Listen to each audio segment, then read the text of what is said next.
All right, I'll call Got the one. July 16th DRB meeting to order. First is agenda changes. None? All right, if everybody can review the minutes of June 18th. Look fine to me. Yeah, I didn't see anything looking through. Move to approve. I'll second that. Any more discussion? All those in favor? Aye. Aye. All right, up next is WinRG Partners, revision of a previous conditional use approval.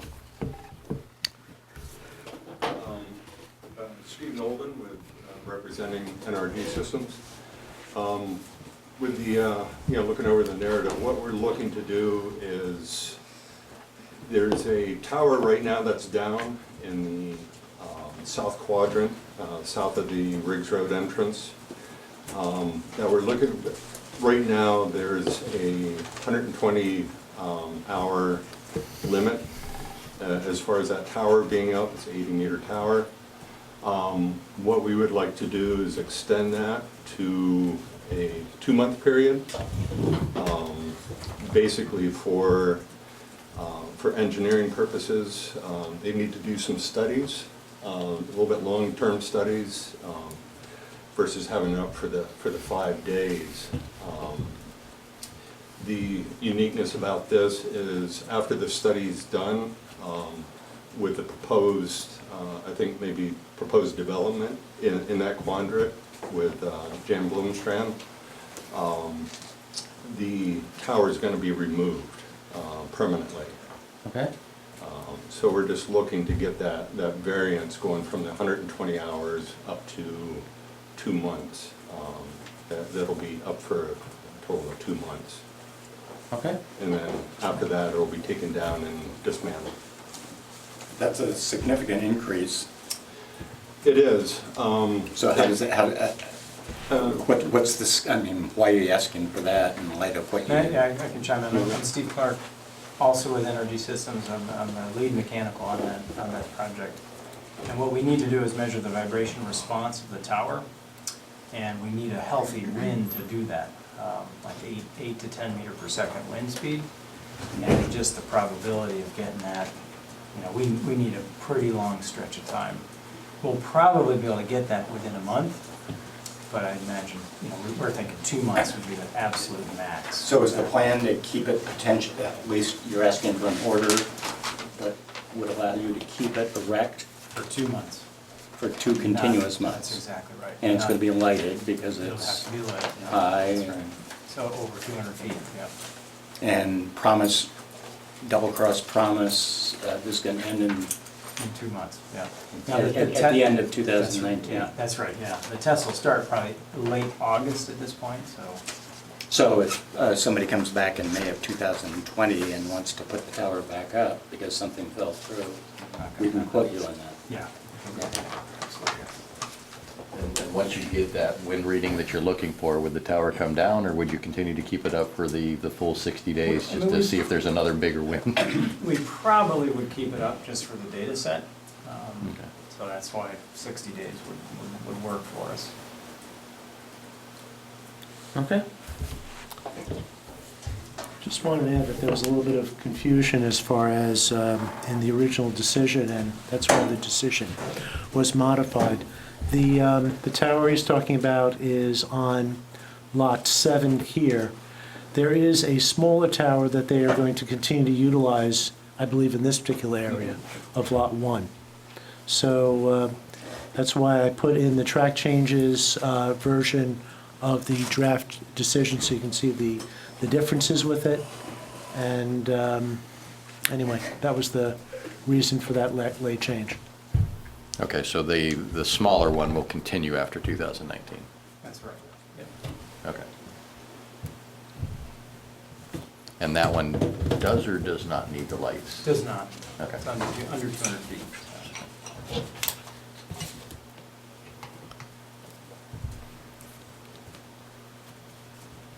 Board members have any other questions before I open up to the public? Anybody here from the public that would like to say anything? Do you not need to have an alternate site to continue the test of 200-foot? It's a great question, so we're already making plans for, we have a test site in Canyon, Texas. Oh, Yeah, okay, Great question, though. all right. Yeah. But you won't need another site in Hinesburg?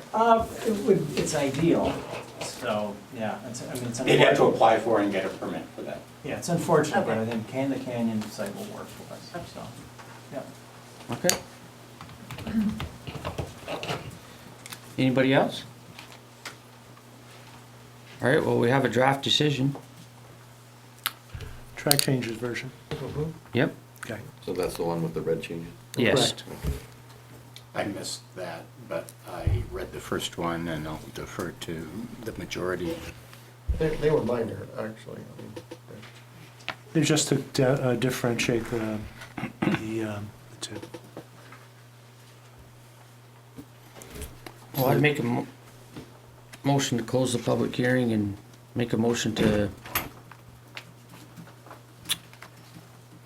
approve the draft as written. Second. Any more discussion? All those in favor? Aye. Abstain? Thank you. Yeah. Up it goes. Anybody want windows open? Sure.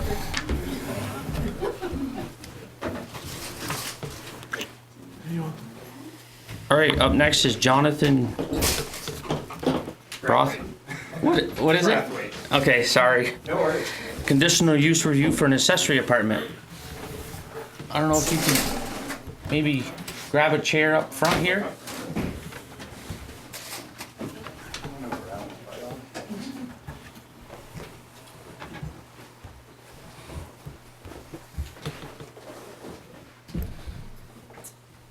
Okay. My name's Jonathan Brathwaite. My wife, Becky Alford. We moved up here 2 years ago, and we're planning on building an in-law suite for my mother-in-law. She has chronic fatigue syndrome.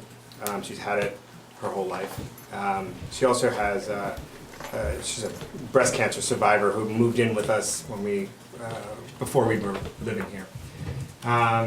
She's been living alone for the past 10 years. My father-in-law passed away from terminal brain cancer. So when we moved up here, we were very far from her.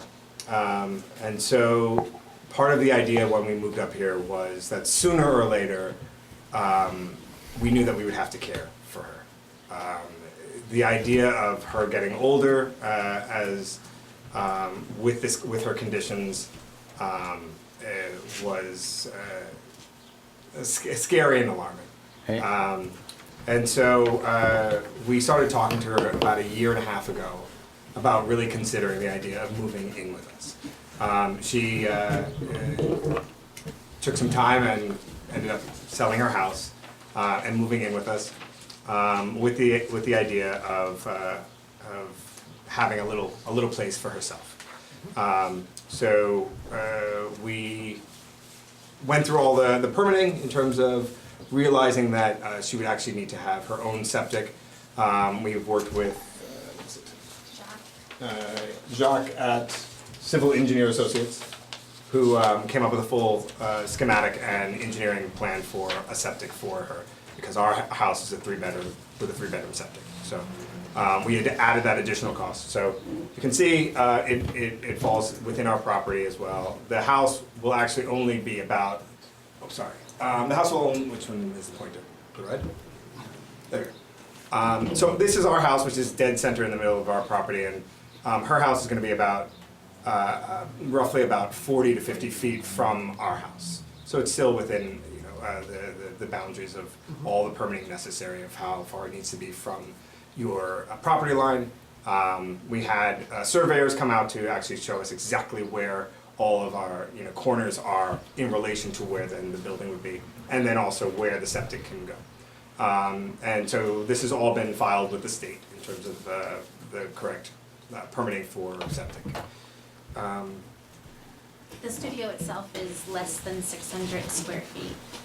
It's a small space. We originally were going to just attach it to our house, but then, realized that there was this whole process and it would make more sense to do it this way. And and separated slightly from our house. Okay. So there is no building there now, right? It's not, No. okay. There was a chicken coop. There's a chicken back then. coop. Okay. Yeah. That was very old. Yeah, that was also coming apart. You know, yeah, that's basically the plan. Something that bothered me about our internal review of this was the commentary on the driveway. Commentary? Yeah, basically, it just needs some maintenance. Well, I live in a driveway that I bet anybody who came up here would say needs maintenance, but I think that's my business, not the board's. Okay. And we're not asking anybody who's outside family to absorb any roughness in the driveway, and I just don't know why we're talking about this in this Our application. driveway does need maintenance. We The realize that. storm. Well, mine The does recent too, storms but have decimated it. we try to put my kids through college or pay off what they've already gone through. This was and very I have recent other that those priorities. big ruts in the middle of our So- driveway happened. How about on draft decision, we just cut out condition number 3?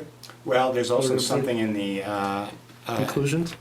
conclusions about needing to improve the driveway. I just don't think it's We appropriate. can get rid when of conclusion nobody else number is using 4. it. We can get rid of order number 3. And it's probably in here someplace as well. I'm just We speaking for have- myself, but We have graded the driveway several times, as, you know, as the winters. I'll drive up there and I bet mine's worse than yours. And we can take off, With each time that the erosion happens, we end up, you know, asking for favors from our neighbors to, to grade the. so Greg, we will take off the last sentence, finding of fact number 5, in finding of fact number 5. Nick's There's conclusion something number about 4. conclusion, yeah. And also Nick's, get rid of Well, that works order for me. number 3. Works for me. If the rest of the board is on for that. I'm okay with it. It's not a multi-unit subdivision. All right, sounds good. Board members have any other questions? I don't think so. The only reason it's here is because it's in an outbuilding, right, Mitch? Correct. Right. Anybody here from the public? I would agree that that I'm not speaking against this at all, but I didn't read the draft decision at all. But I just do want to reiterate to the DRB and the public in general that all of our driveways, mine included, they all do a road, and that that is a contributor to poor water quality. So anything any of us can do by regrading, putting in water bars, broad-based dips, keeping your culverts up, is an improvement for all of us, and I recognize the expense that, you know, all of us have, and I applaud the effort of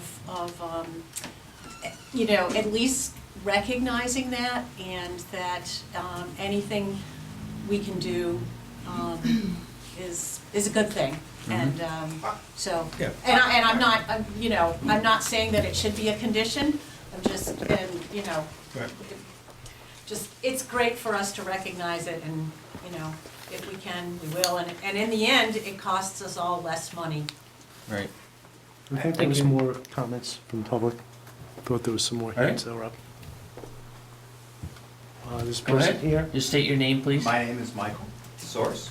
I am actually their next door neighbor, and I'm a little bit offended that you're bringing up their driveway maintenance, because I'm the person that has graded their driveway over and over again, so I will take that to note. And if you're looking for somebody to work on your driveway, please give me a holler. I'll be more than help you out, Greg. So, these are our direct next door neighbors. We live directly across the street from their wonderful driveway. I will say first that I am not opposed at all to what they are doing. I think it is admirable that they are taking care of their elderly parents and caring for them instead of sticking them into a elderly house or some sort of care of some sort. But there is a can of worms that I just want to bring up. And the can of worms has to do with the future. And I've had this discussion earlier with our great neighbors, and I think that we are all in agreement. the can of worms is Airbnb and under the table rental. In the future, after they leave, after things have passed or people have passed and they have moved on. And again, this is a greater can of worms that I think that in the future is going to need to be addressed by the DRB. This road that we live on, Lewis Creek, is extremely small. The hill on our driveway is extremely dangerous. We operate a farm on that road and are continually dealing with people that are not familiar with this road, of traffic issues, of people getting hit or potentially getting hit because they're just not aware. It's a 25-mile-an-hour road. If you haven't been there, I suggest you come look at the driveways. What happens in the future with this basically extra apartment, extra house that is going in with Airbnb? That's a good point. They could not use it commercially without approval from us. Okay, So, who's regulating that? Actually, they could with an accessory apartment.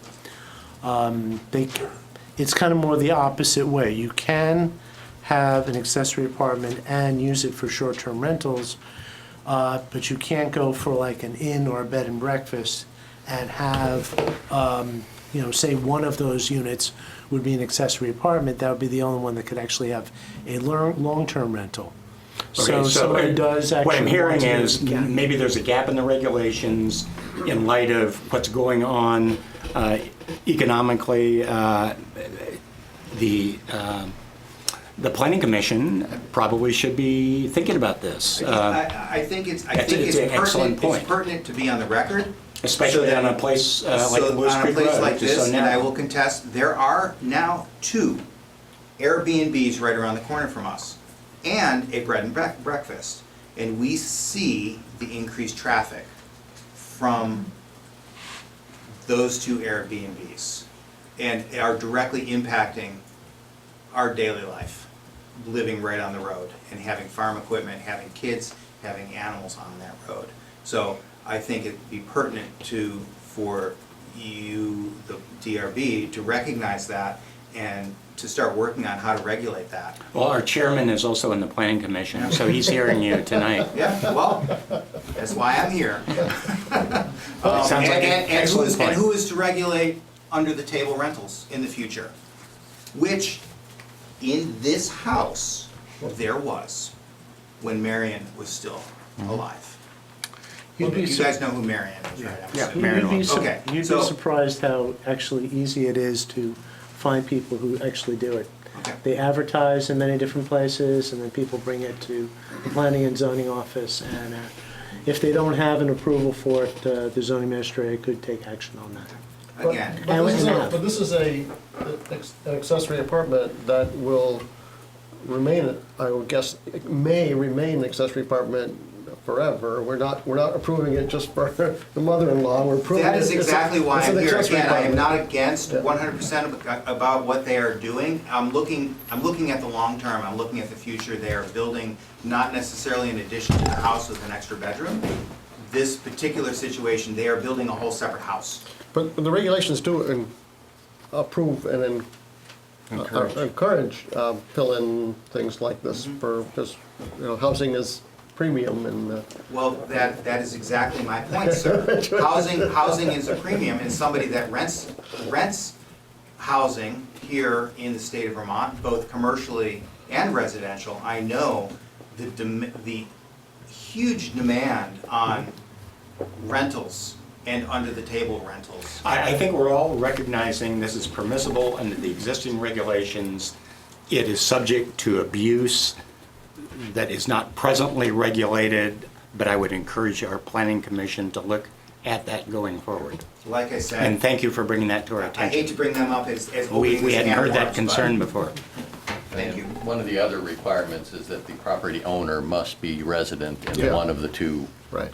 buildings. So, it's not the case where they can leave and go to Florida and rent out both units. So, there is a little bit of control there and that the property owner must be in one of them. Again, So, these are friends of mine, Yep. and I understand that they will not do that. I'm looking at the future of what happens. All right, Thank thank you. you. Anybody else? I'm just gonna speak for the. Just state your name, please. Carl Bolin, for the Affordable Housing Committee. Yeah. I think accessory apartments are an important part of trying to provide affordable housing. Mhm. And I wonder if Mitch can say if, there's been a lot of accessory apartments. Have they all become Airbnbs? It seem like they're There are- accessory apartments that are rented, and then they might be rented to someone else, whether it's a family member or not. Well, I think it's, this kind of goes beyond the question. I think generally a lot of people prefer longer-term rentals if they can do it than short-term rentals. Basically, it's, you could make an accessory apartment into an Airbnb, but you can't make an Airbnb, like if somebody had a bed and breakfast, went for a condition, the approvals for a bed and breakfast or an inn per the regulations, and then make them an accessory apartment. You can only have one accessory apartment on a property. Plus, before they can have multiple, before actually any of this type of development, people have to actually upgrade their water and septic to be conforming. It's something that Jonathan and, I'm sorry, I forgot your name again, Becky, what they actually went through that for this application. So they have gone through the process of having a design for the accessory apartment, and without doing that, then you can't do an increase. You can't have that. So I'm in favor of allowing accessory apartments. And if they're rented out, I hope your mother-in-law lives a long time, but if not, someone else can live there, and it's another person in our community that has an affordable place to live. Thank you. Betsy Beresford. I'm a resident on Lewis Creek Road.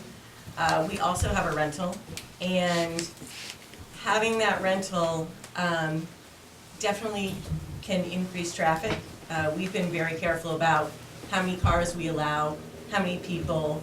We're also closer to Silver Street, so there's not quite as much traffic. But I also have horses and ride on that road and run on that road, and I can tell when we have extra traffic due to people staying at the bed and breakfast or the Airbnbs. And I'm not getting into the matter of like keeping an eye on who has an Airbnb and who doesn't and tracking that. Leave that up to somebody else. But I do think that we need to look at the future, and not when our neighbors are living there, but in the future when someone else purchases it and decides to do something different, especially where it is so set off from the road.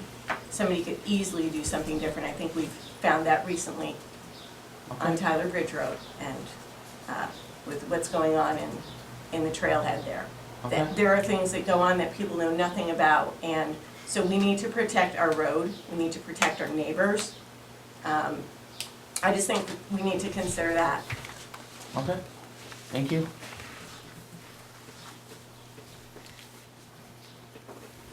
Board members have any other questions?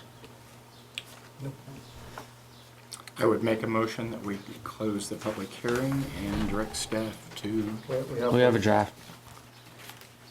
oh, that's right, yeah.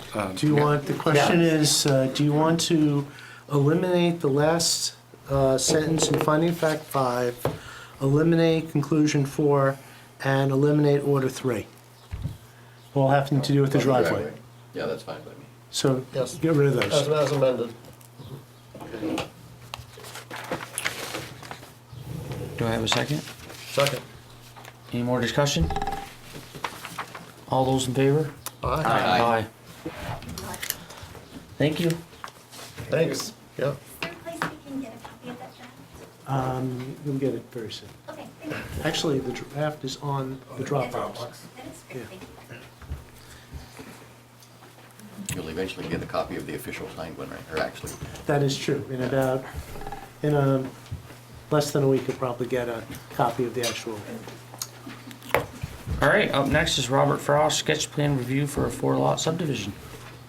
How you doing? Good. Robin and Frost, and probably turn it over to Jason. How are you guys? Yeah, we know him. As soon as Mitch pulls up the maps, I can sort of. It's, no, actually, it's not the right one. Let's get you, this is it. SK1. Yeah, that's what you want up there. Yep. And let me zoom in on this a little bit. Let's see, probably there. Perfect. And let's knock this one down there. There you go. Okay, a little bit challenging to view it. Can anybody see that from back Want us to here? dim the lights a little bit, or is that allowed? Maybe the shade, yeah. Not to go too far back, but this parcel, 27.39 acres, was part of the original O'Neill farm, purchased by Rob and his wife 2 years ago, I believe. A year and a half. Year and a half ago. This was done, we did the O'Neill Road subdivision 5 years ago, maybe now. I was on the market for a couple of years. But Rob came to us last year, last fall, and looked at doing some test pits for further subdivision of the property. One of the objectives was to cut off the existing farmhouse, which we did, or are proposing to do on 1.13 acres. I believe the report says 1.18, but it's actually 1.13. Keep in mind, this is still just sketch plan, so it is in the conceptual phase of design and permitting. Second lot, and we do have the numbering. I agree with Mitch's evaluation. Do we have a pointer? We can Yeah, I can sort of show you. talk about There this. we Wasn't go. one of these There we go. lots already subdivided? Nope. This was still 27.39 acres when you purchased the land. So it's all one contiguous property. It butts Robert owns property up here You know, on the Jason, north side. maybe just to say that this over here is Robert's residential property. Right. Yep. And you've got, if I could trace with the hand here, There's this property, or, yeah, go ahead, the lights. Yeah, I can go right around. That's the 27-acre parcel in question. There's a common boundary line between Robert's existing 89 acres parcel and the 27.39 acres. The project as it being proposed, subdividing off the farmhouse, 1.13 acres. This is this red line here. Second parcel would be lot 1, I think 4-point-something acres in size. I can't quite see, 4.64, I believe. And then we have lot number 7 would be 3. Do you want me to zoom in on that area now? Yeah, if you can. I went through all the numbers here earlier, but that would be a lot easier. There. That's better. Yeah, that's a lot better. Yeah. Just to give you some orientation, O'Neill Road, running east to west along the south, that's the southerly boundary. Boughton Road is the easterly boundary. Lot number 1, 4.94 acres. So just say, 116 is off to our right? 116 is to your right. Okay. North. No. Shelburne Falls. Shelburne Falls Road. Yeah. Well, they both are. 116 is further off. Yeah. Starting back. So, as proposed, lot number 6, in the numbering we can certainly change in the future, but that is the existing O'Neill farmhouse. Lot number 1 we did have proposed as a new parcel with a new development. Lot number 7, 2.32 acres in size with the access off Boughton Road. That would also be part of this subdivision. Bhutan. Correct. Not formally named Bhutan, by the way. Not for Town Highway 13. Town Highway 13. Okay. Is it the same on both ends? Because on our end. No, it is not. On our end, it is Bhutan. Is it Bhutan Road up there? Okay. It's the same right away. Same, right? Same. And you access from the north. Correct. Yeah, end of it. So, anyways, test pit evaluations last fall. We did have favorable soils in this area and on what is proposed lot 1.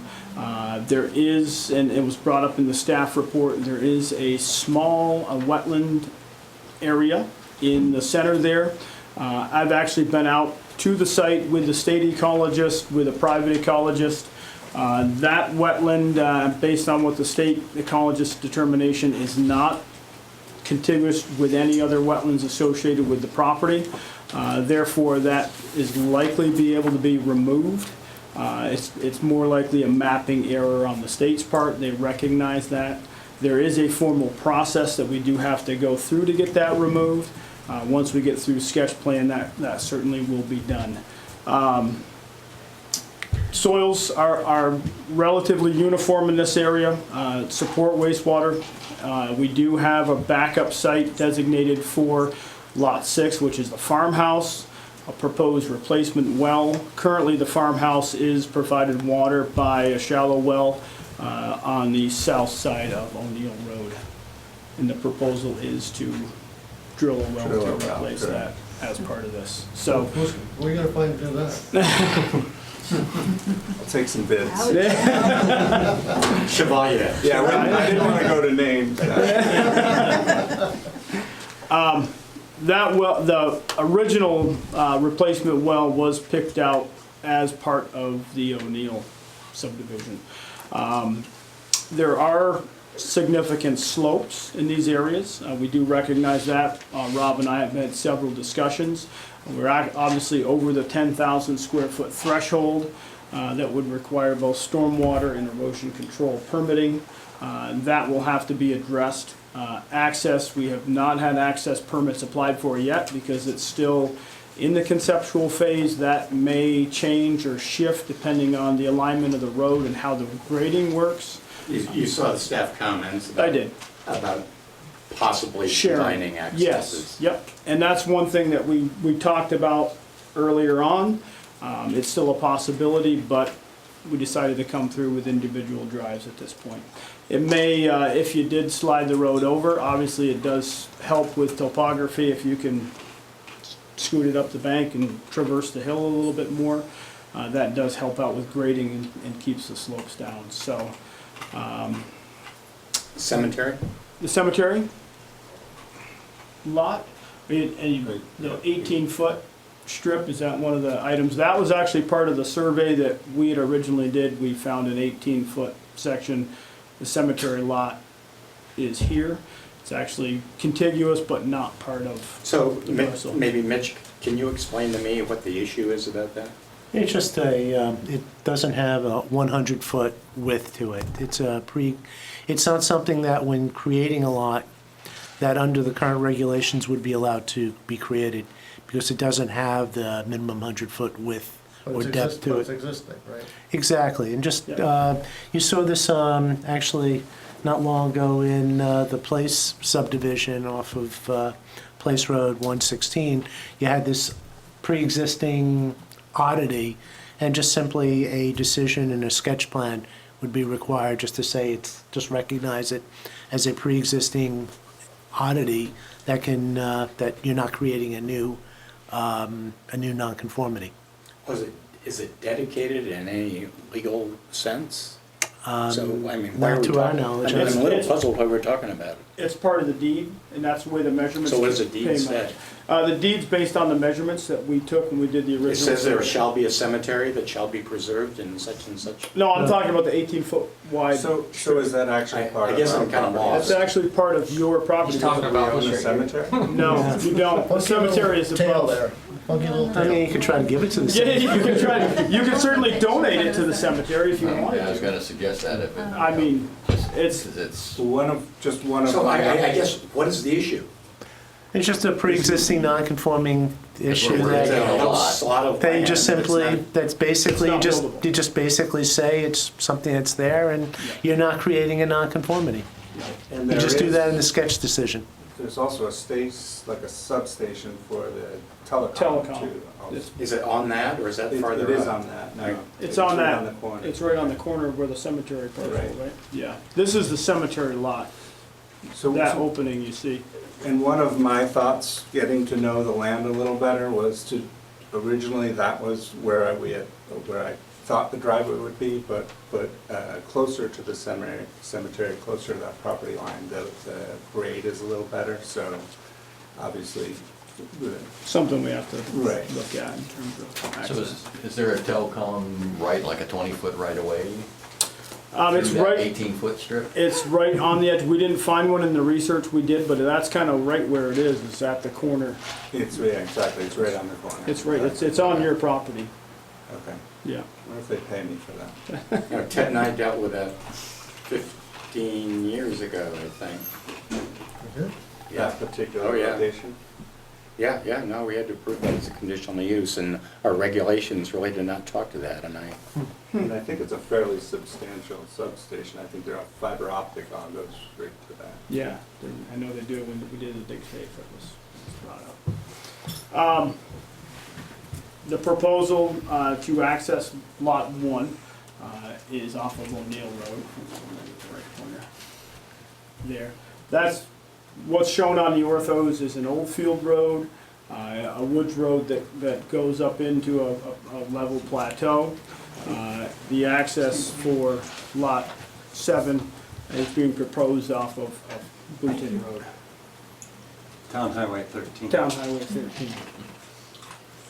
So just looking at the topo, those are, the bold lines are 5 feet, I believe. And it just seems like that last turn of the driveway is It's like steep. a 20 to 25 foot It's steep, rise in a yep. very short distance. It's steep, yes, certainly. That's why, you know, the route that I wanted to take would, it's less of a pitch, because it's hard to see, but it's more of an even grade right up the left-hand side of the property line. And I wouldn't have, and there's a spring there, so I could stay on the same side of the spring, stay away from, there's a little spring that comes down, so. Has our emergency departments, or have the emergency departments signed, I know this is all kind of still conceptual and nothing's laid in concrete. Do they have a sense of the topography and whether this can work from their perspective with tweaks, or? We have a maximum. We have a grade. gotten to that point. Yeah. You know, off from the town highway would be less of a grade and an easier route in, so that's another option. You know, the route that we wanted to take was for aesthetics, because it's a beautiful. So Rob, you know, obviously it's a concern that you'll have to address Right. going. And I honestly don't even know what the grades are that they need, but that's stuff that we can, 12% or less. 12%. Because, I mean, one of the things we're supposed to be looking at here is if there's showstoppers Yeah, to a site plan. correct. And I guess until we kind of hear from, you know, unless you're going to engineer some sort of different switchback to get up the hill, and the fire department comes back and says there's no way we can get a truck up something like that without risking getting it stuck or off the road or something, then to me that kind of sounds like a showstopper, at least for the way it's laid out. Correct. Well, they have to meet the maximum allowable slope. Yeah. So I guess they haven't come to the conclusion that they do or don't. We don't. The driveways have not been designed. The topo that you see is LiDAR contours. Those aren't ground shots that we go out and collect in the field. So they're generally close in the field, in the meadows where we've taken measurements, but in the woods, depending on when they did the LiDAR flyover, it could be 6 inches to a couple feet off in areas. So it's a general, we still have to go out, shoot topo, do a driveway design, do a stormwater design, erosion control. It's not known, it's not confirmed that access will work yet, but we're still in the conceptual phase. So And that's only in lot 1, not lot 2. Lot 2 is not an issue, I would say. I hear you saying you're willing to work with us within our regulations as to grades. This is just a conceptual plan, and you're going to have to do the math and the engineering to make it work. Yes. Right. Going forward. Yep. Not come back and say, oh, well, okay, so we have a 18% grade here for 75 feet, and we're asking us to approve that. That's not going to Right. happen. No. And we want the fire truck to get to our house. So, and I'm sure that that's something that can be done on that lot. Absolutely. it seems like, so if we were talking about as an alternative, sharing off of lot 7 over to lot 1, now you're using the class 4 road, which we did have a letter from, I think, a neighbor talking about the road and the challenges there. And so it just seems like in that case, you might be trading off one elevation challenge for a, because again, fire trucks or whatever are gonna have to be able to pass on that road. So it has to be more than just a simple basic driveway, I guess.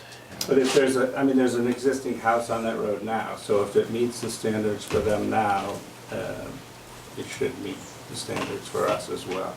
But we usually expect the standards to be a little steeper when there's multiple homes using that driveway. So whether it's 1, 2, or 3, the standards change? Standards They could, change. yeah. They change when you go from 1 to 2. Yeah. So just be aware of that, I guess. Right. Yeah. What is the condition of that road? It's, you said it's a class 4 road? It is. Starting when? Starting where? The whole length? Which part are we talking about exactly? Town Highway 13. That's a class 4 road? It is class 4, actually, it's class, I'm gonna go up to the But the town bigger maintained plan that that you road. have over here. If you look at this particular plan, and actually, let me steal back this here. The area up, Sheldon Falls Road is up here. And over here, this portion of Boughton Road is class 3 until literally it comes to the Frost property line. And then from here, going all the way down to O'Neill Road, it's a class 4 road. So the driveway that you see here for Mr. Hedden is on the right-of-way, but it's not maintained by the town. Because it used to be not too long ago. 12 years. 12 years. Because it was very difficult to maintain with our town trucks.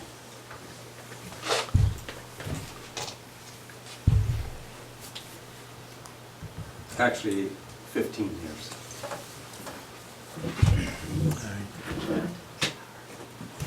Okay, so there's one house being served by that class 4 road right now. And it's privately maintained right now? Is that my understanding? That's our understanding. Yes, Mr. Hedden is over here, and he's been confirming that.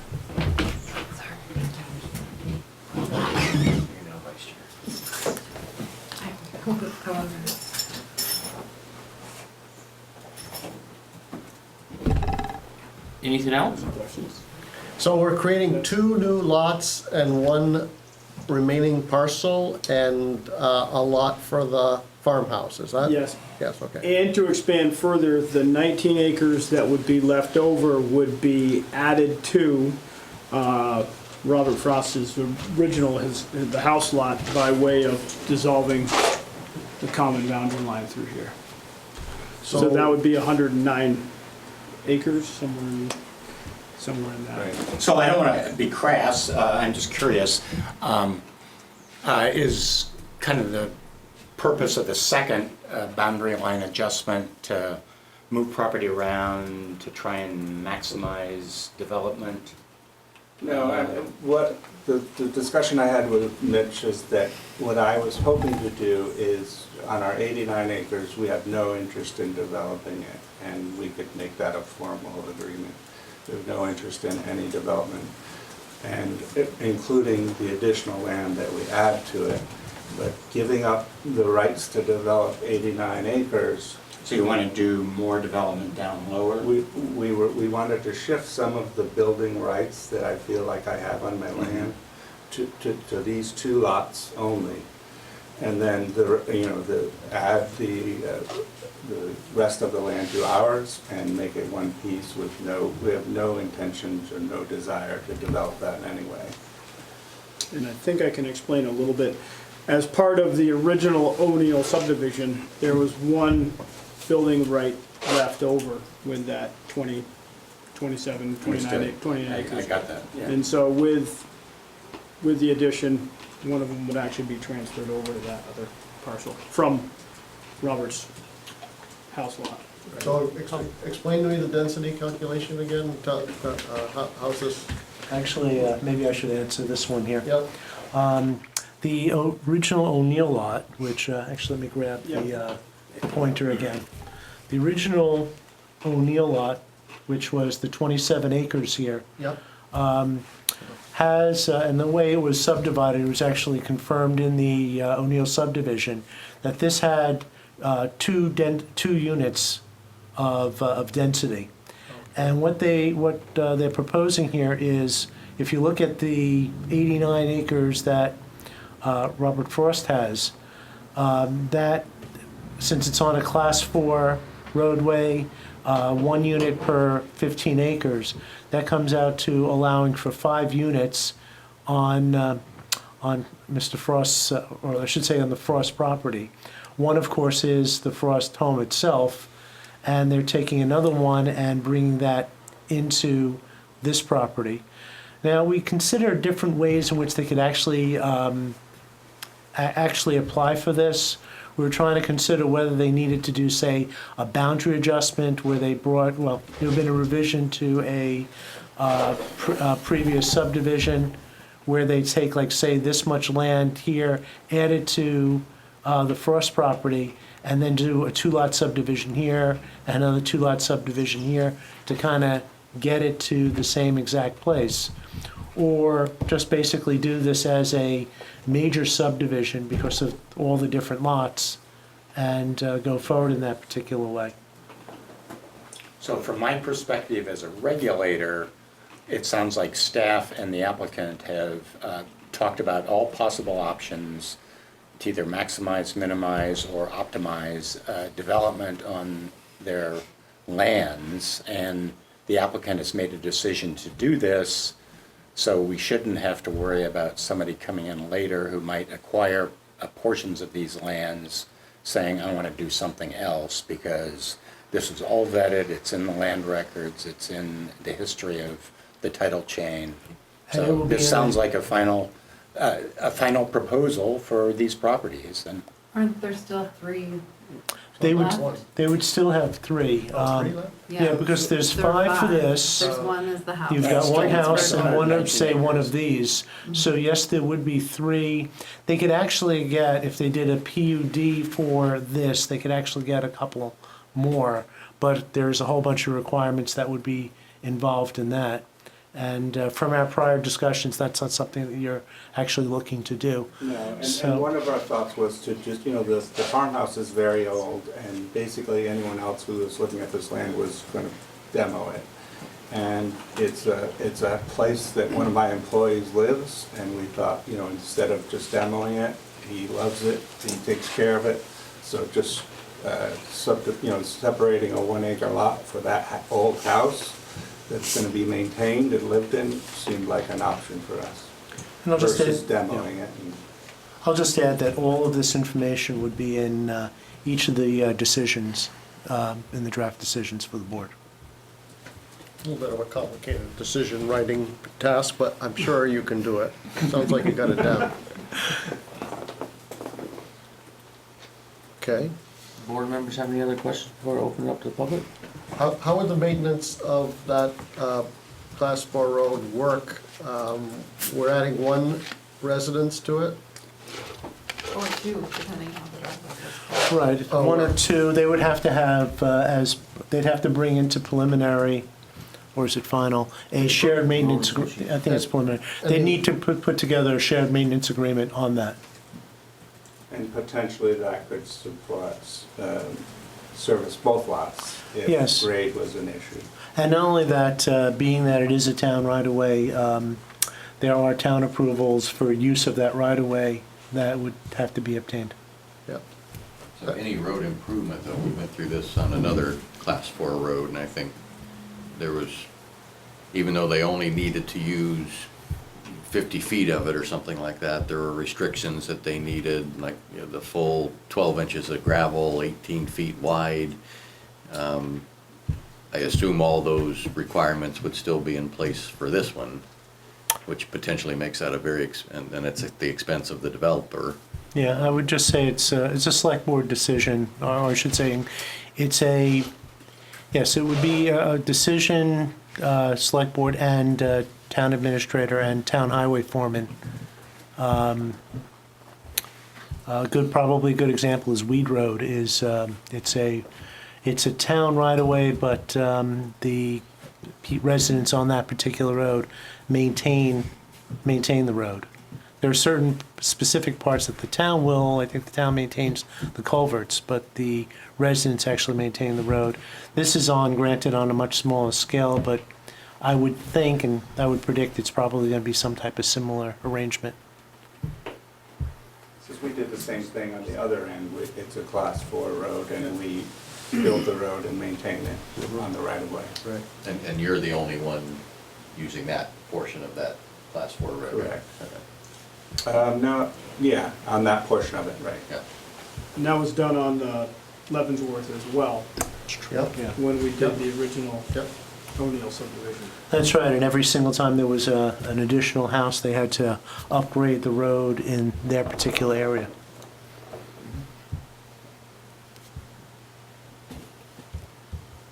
All right, I'll open it up to the public. Just please state your name. Robert Hedden. Actually, you know what, actually, it's good. I don't know if the cameras can see anything being this dark. Okay, all right, yes, then I'll grab this, yeah. Yes, There's no thank you. halfway Turn in it off. between? Yeah, unfortunately. Or not? Yeah, just turn it off. Thank you. Yes, well, thanks for the pointer. And let me just make sure, is that on? You gotta show me how to work it too. Red button. Yeah, it's on. It's basically this thing right here. Oh, okay, yeah, all You right. just point. I think I'm apt, yeah. Okay, well, I did submit in writing a letter. I'm not sure if the development review Actually, you sent board- two email letters, which are in the, that the Drop. board did, yes, the board did Right. have that. So I don't want to reiterate or waste time to read that. If you haven't read it, please do. In terms of the development up here, the first phase of my comments was that this is a designated core wildlife habitat area, prohibited from development, but it's very small. It's maybe around here. And then it's surrounded by a block wildlife habitat, which doesn't prohibit development. However, this entire wildlife habitat is very small compared to all the others in Hinesburg. And it's very close to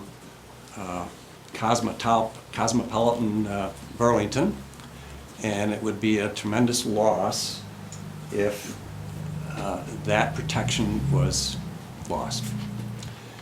So, secondly, Mitch, if you could focus on here. Sure. With the, just expanding a little bit, please.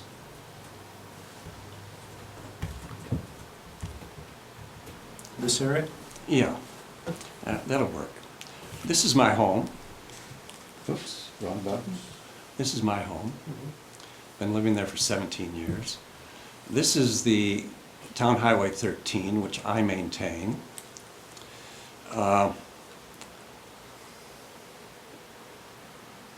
If we could go down to show the grades, Mitch. No, on the other map. Well, Would you want me to pull up the letter with the pictures that you had before, or? no, well, yeah, we could do the pictures. Because you sent this one as well. Okay, this is a view from my home. And by the way, I think you reformatted the pictures, Mitch, and the descriptors that I provided were in the top, and I think you misconstrued that they were in the bottom, except for this first one. I actually just saved it as a PDF, but sometimes Whatever. it does that. Okay. So this is a view, and can I control this? No, I can't. No, you gotta just tell me what you want. Well, show me the whole picture. There we go. This is a view from, this is where the proposed lot for number 7 in the frost plan would come into the property at a very steep angle. And then this is looking downhill. Off to the left is a steep grade, a ledge, maybe 15, 20, 30 feet at certain points. As you can see, you can't, it's a one-lane road. You can't see beyond that. If we could go down to the next picture, Mitch, please. This is a little bit closer view, and the ledge is off to the left, and you note you can't see anything that's approaching. Okay, now I'm I'm the only resident that maintains this road at considerable expense. In fact, recently trenched and will be spending more money. Just as a note, to keep from churning up the road in the non-winter seasons, and to get up the road in the winter, you have to be aggressive to get up that road. And so you're going to have to keep it moving, or you're going to lose momentum or chew up the road. And yet you can't see what's below you, and someone coming up can't see what's coming at you. It's a recipe for an accident. Could be dangerous, severe, because if anyone rolls off into this ledge, they're going to roll down 30 feet. Okay? If you could go down to the next photo, please, Mitch. This is looking down the grade, so it doesn't appear to be as steep as it is. But this is the typical trenching. Whoops, wrong button. This is the typical trenching that you see. This picture was taken 2 days ago.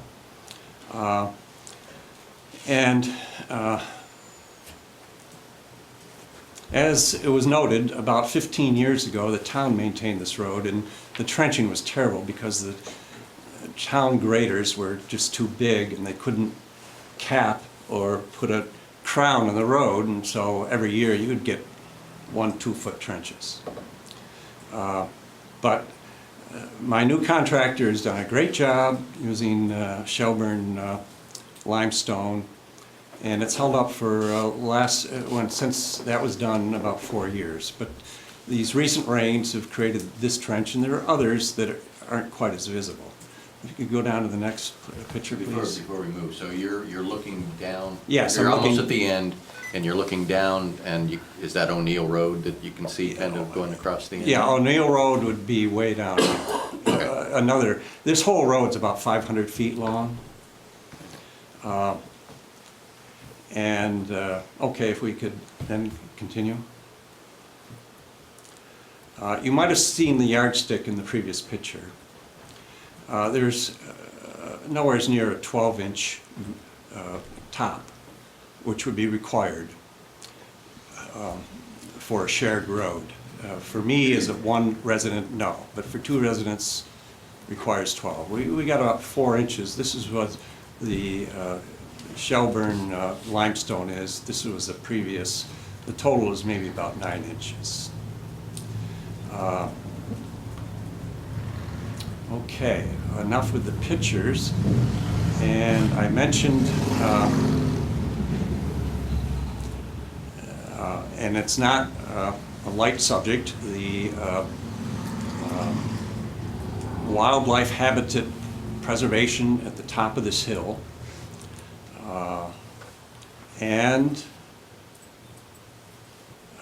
Lastly, I think, well, I guess at this point, I'll rest my presentation. Thanks. Thank you.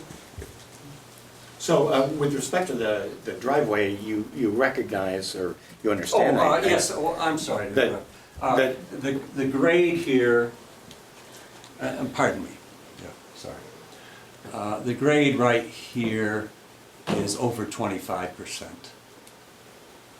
And I welcome the Development Review Board to drive up the hill or whatever and check it out yourself. And if you're going to climb it, make sure you're healthy. I guess my point is, to the extent that you're talking about the limitations on the existing driveway that you pay for entirely by yourself, if we were to approve this, we could require the applicant to upgrade, expand, and help maintain it at significant expense to himself. No arguments there. No, well, I mean, that would be part of our process. Yes, and there's no guardrail, by the way. And it would be, if two cars came at each other and one went off down that ledge, hallelujah. Anybody else? From the public? Just state your name first. I'm Tom O'Rourke. Thank you very much for taking your free time to try to make Hinesburg a better community. So I'm quite grateful that you're even allowing me to add input into this situation. And I've heard something from the Frost that I'd like to acknowledge, that they want to conserve a large tract of beautiful property, and I'm quite impressed with that and say thank you very much. I have some concerns that I'd like the Development Review Board to consider, and a bit of that has been mentioned. Do you live around there? I live on Bob's property. My comments will be really brief, and they come from somebody who has enough education to make comments. I have an honors biology degree, and I've done some research in small mammals that's been published and a few other things. I've gotten the impression that the Frosts and the review board are going to respect the core wildlife area, and I need to add that you have a small area considered, given what the actuality is. The actuality is it's bigger, and I would ask the review board to go out and check it out. It's essential so you have a clear view on where things are at. The property we're talking about and where they want to put the two developments is raised, and it does go up quite steeply, and therefore it's a bit isolated. It's raised up enough compared to the other areas around that it presents prime habitat for the predatory birds, etc. I myself have found a spotted salamander, a ringneck snake, and a DeKay's brown snake. Unfortunately, or quite fortunately for them, none of them are endangered. But I doubt we're going to just easily find any of them anywhere. In the core wildlife area, or maybe adjacent to it, is a wetland that has never been dry, and I have 15 years of going up there with Arlene O'Neill's permission, and I know that area extremely well. I haven't gone up there because I haven't asked the Frost for permission, and I don't go on any private land without that. So, You're talking about the wetland is like in this area here, or? do you know, I can't just point out to you where it is exactly, and I don't know where you've delineated it exactly. Okay. So I've really just discussed two things, the wetland area, and I've combined that with the core wildlife and that being respected. There are two other issues, and one has been very addressed, the road. I'll just make a comment or two. And water. A UVM geologist showed up years ago, and unfortunately I missed her. And she made it quite clear that that rise is all limestone. Limestone is quite porous. And when I heard that that hill is going to be developed, I immediately became quite concerned over water issues. We all have well water there, and to a certain degree, if you abut this property, your water comes downhill from this area. So my third issue that I hope you'll consider is water. And then the fourth issue came up in conversations with people who I know very well in Leavenworth in the area.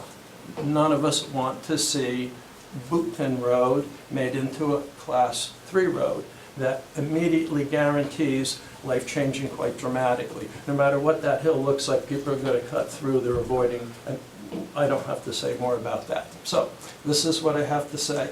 Thank you very much for your value system that you want to preserve and conserve that land. You clearly get it, and I have great respect for that. And thank you all for listening to me and for the time. Can't imagine how I appreciate this, that I can voice my opinion and it will be considered, and that you all are volunteering, and that's a very big deal. So thank you very much. Hope you have a good night. Thank you. Anybody else? Yeah. All right.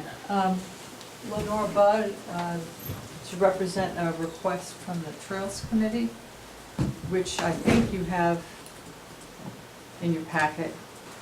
A different kind of consideration than the others presented, but this would fall under section 6.2, curbs, sidewalks, and pedestrian access use of the subdivision regulations. I'm sure you all have. You want the lights back on, Lenore? Yeah, I can read it, thanks. The Development Review Board may require, in order to facilitate pedestrian, bicycle, or other non-vehicular access from the roads to schools, parks, playgrounds, or other nearby roads, perpetual unobstructed easements at least 20 feet in width. Easements shall be indicated on the plat. And we didn't kind of realize the situation perhaps as soon as we should have, but previously the town received an easement from the Booton subdivision back in 2002. And I don't know, Mitch, if you have any imagery. Well, okay, that's the plat that shows it. So north is to your right, Shelburne Falls Road is to the bottom there. So the easement goes west from Shelburne Falls Road. Well, and Lenore, then- maybe I can help you with this one. Yeah. Basically, the Trails Committee has an easement that goes, if I'm not mistaken, from Shelburne Falls Road and along the town line on these properties. And a condition of that particular easement is that it only comes into play when it is actually able to connect to other properties. And if I can go back to, I'm just going to use the overall plan. That easement comes in here, and Lenore is interested in securing perhaps a 20-foot wide easement along, for the Trails Committee, along the very edge of this property here. Which we've allowed the vast trail along that. Is that the west side of the 27-acre parcel? It is. It is the west side, correct, and it's the Hinesburg Charlotte town line. Right. So That's not even the 27 acre. No, that's not. that's the 80. That's the existing house lot. Yeah. That's Rob, yeah. Oh, yeah, that's the lower 89 lower acres. edge, yeah, okay. So Rob, on the upper edge, which is your current 97-acre property, you've granted an easement? We have not granted an easement. We've allowed use of the land they built a trail, basically. Okay. There was no formal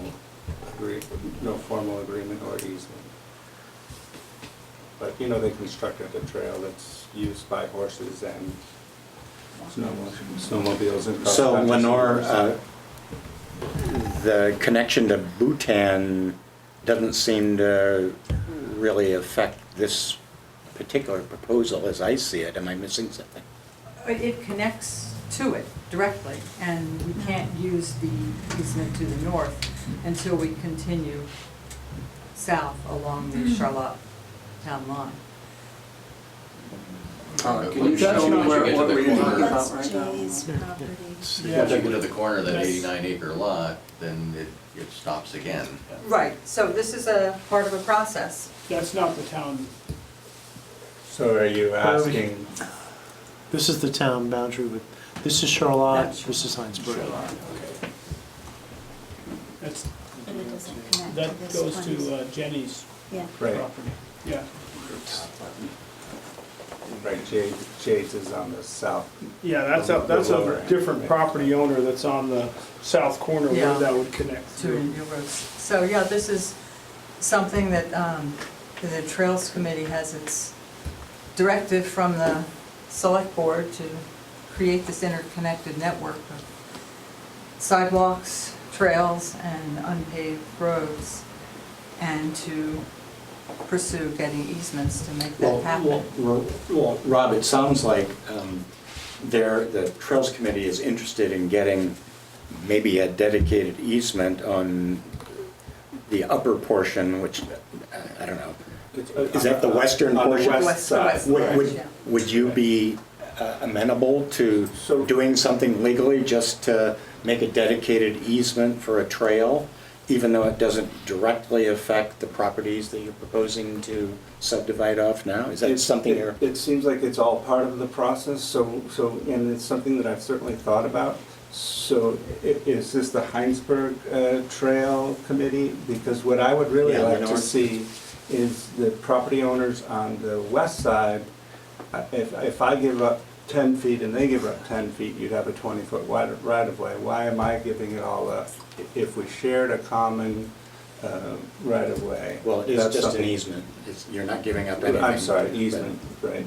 But it sounds like this is something that could be worked out past sketch plan. Right. This doesn't sound like a huge sketch plan issue. Just to take it one step further, so probably half of that westerly property line is wooded and the other half is open. So it'd be very easy to, make a corridor down through there, especially through the open land, and then the wooded would be a little bit more complicated, but it seems like that would.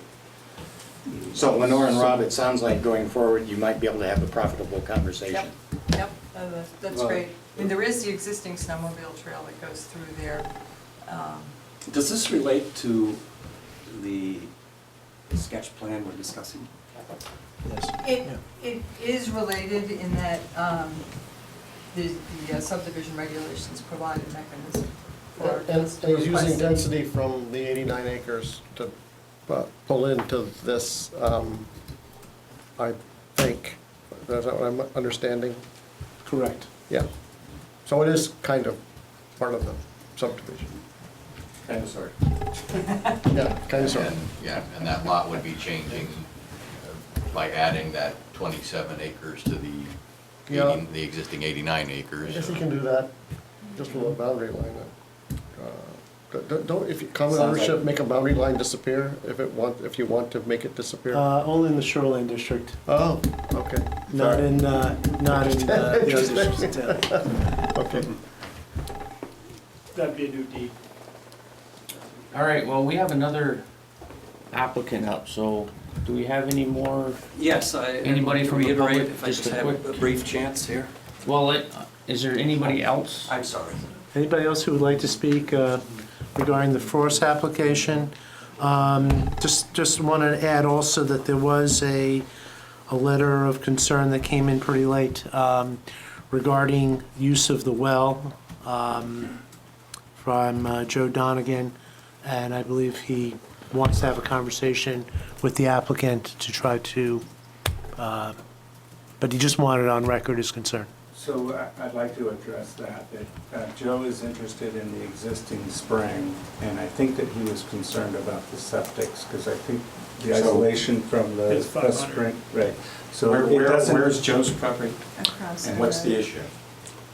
he is across the, he lives farther west, In but Charlotte. that's part of his farmland. And so the existing spring doesn't meet the setbacks from the existing septic. So to me, that's a non-issue. We're adding septic, but it doesn't meet the existing setback. Well, the first step in the process is finding out if Joe actually has perpetual rights to that spring or water rights to that spring. That spring was originally served the O'Neill farmhouse as part of the original subdivision. That still served the farmhouse. We picked out a replacement well site. There was some mention in the email that Joe had water rights to it, but I don't recall ever seeing that. it was in the permit that there was a replacement well site, but it wasn't required that that well be replaced at the time. They could still use the spring. That spring was specifically dedicated to the farmhouse. But it doesn't meet the 500-foot setback But from the existing it septic. where's doesn't, my but point. if there's water rights to that, then that does impact where the wastewater systems go. Again, this sounds to me not something that's a sketch plan issue, but going forward, something that somebody's gonna have to deal with. Yes. Or not. Okay. Well, I am concerned about the grades on that part of that road, whether that's, whether we should go look at that before we grant sketch. We're talking about the class 4 road? Yeah, I've never been up that part of the road, so I have, I think it makes sense to do a site visit. yeah, I do too. That's a big, this is a significant application. Yeah. Now, what else would you like to see at the site visit? Well, curb cuts, where, you know, if they flag where the curb cuts are at, are I think just sort of getting a sense of the topography on lots, Yeah. I can't remember the Possible numeration, house sites? coming off of Neil Road. Yeah, I'd like to walk. Just kind of around looking both up and getting a driveways, sense of. See the house sites. Okay. Would it be possible for those house sites to be marked in some particular way? You could even potentially walk the path from lot 7 And we can even to lot 1 maybe the or road, 6 or whatever it's gonna be hang a called. few flags for roads. Yeah. okay. Want to do that before our next meeting or something? or- Well, it sounds like we're, our next application, we're also gonna have a site visit. I don't know if we Yep. feel we could do them together or they should be separate. And maybe it's kind of premature to talk about I think we should do them that. separate. Don't you? Where is the other one? Mechanics Road. Mechanics Road. Road, next application. Cross from Quinton's, Right. Near you. yeah.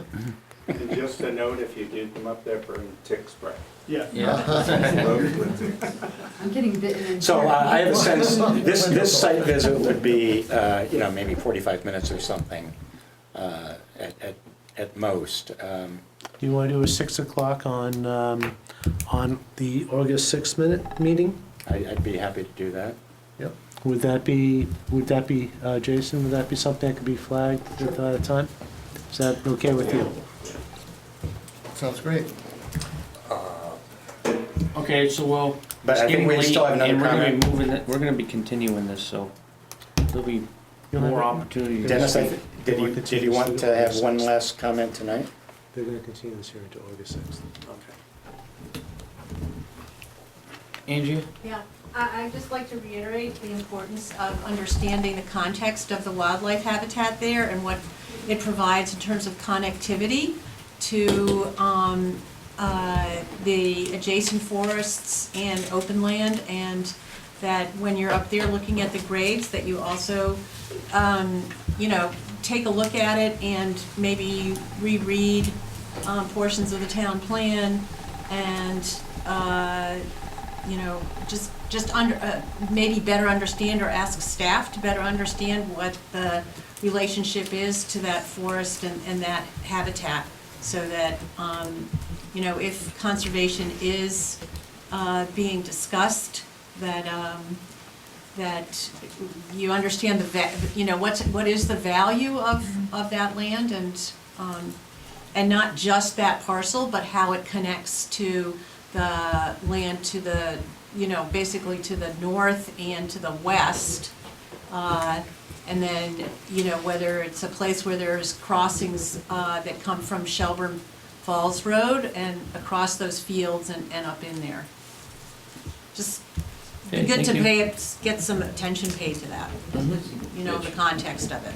Did you bring up the resource map? I'm trying to look at these color codes and. The trouble with the resource map is it's actually too big of an area. Like I've been trying to line it back and forth. It would I have can been. make a separate resource map that'd be more. Because if you zoom it into this, like to this, it's really I will provide one for the next meeting. All right, well, when are we continuing this to? Can I just quickly revisit two quick things and one I'm not revisiting? Probably one of you left your lights. Wait, several people are talking at once. Yes. Probably one of you left your lights on if your car is facing the soccer field down below. Slightly Subaru-ish looking vehicle, maybe roof racks, lights are on. What Andrea had to say is what I meant to emphasize, and I didn't, forgive me for that.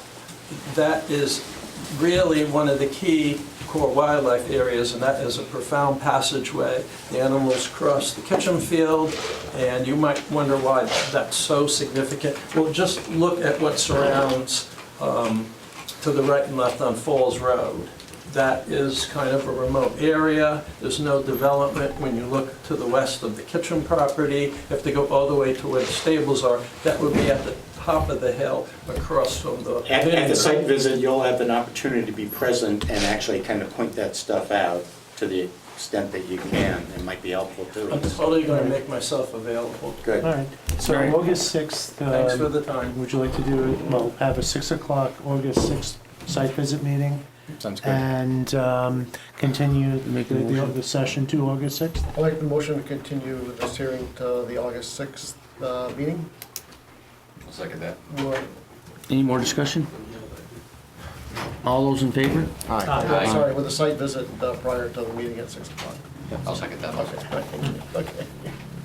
Thank you. Yeah, thank you very much. Thank you all for coming. Thank you.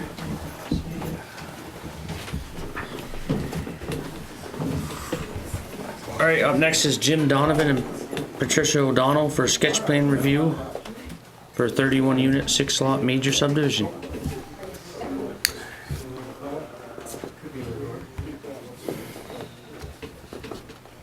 So when I heard about this, I thought it might be the area around the cemetery, that wide open area. But obviously it's not. Further down. Who owns that? It's across the road. Anybody know? Is it They, just open they and still own open? it. Who? The Quinns, I think, I thought it was. Across the road? or next to the cemetery. I think the Quinns still own it. Oh, is that part of the Quinn? Oh, okay. Actually, is this yours? Yeah, they wanted to sell the two together. How are you doing?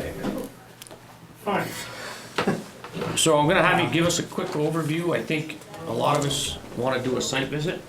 Yep. So if you can give us an overview of what you are trying to do? Sure. I'm Jim Donovan, landscape architect and property owner. Patricia is my wife. She's also a landscape architect, and unfortunately she had a business commitment that was made before we were scheduled tonight, so she couldn't join us. Could somebody shut the door? I was just gonna, thank you. So we're actually doing a lot of the work ourselves. We're working with Lemon and Dickinson for That looks a the lot like Rhode Island, actually. What? The property. Oh. It just occurred. Sorry for the digression. Continue.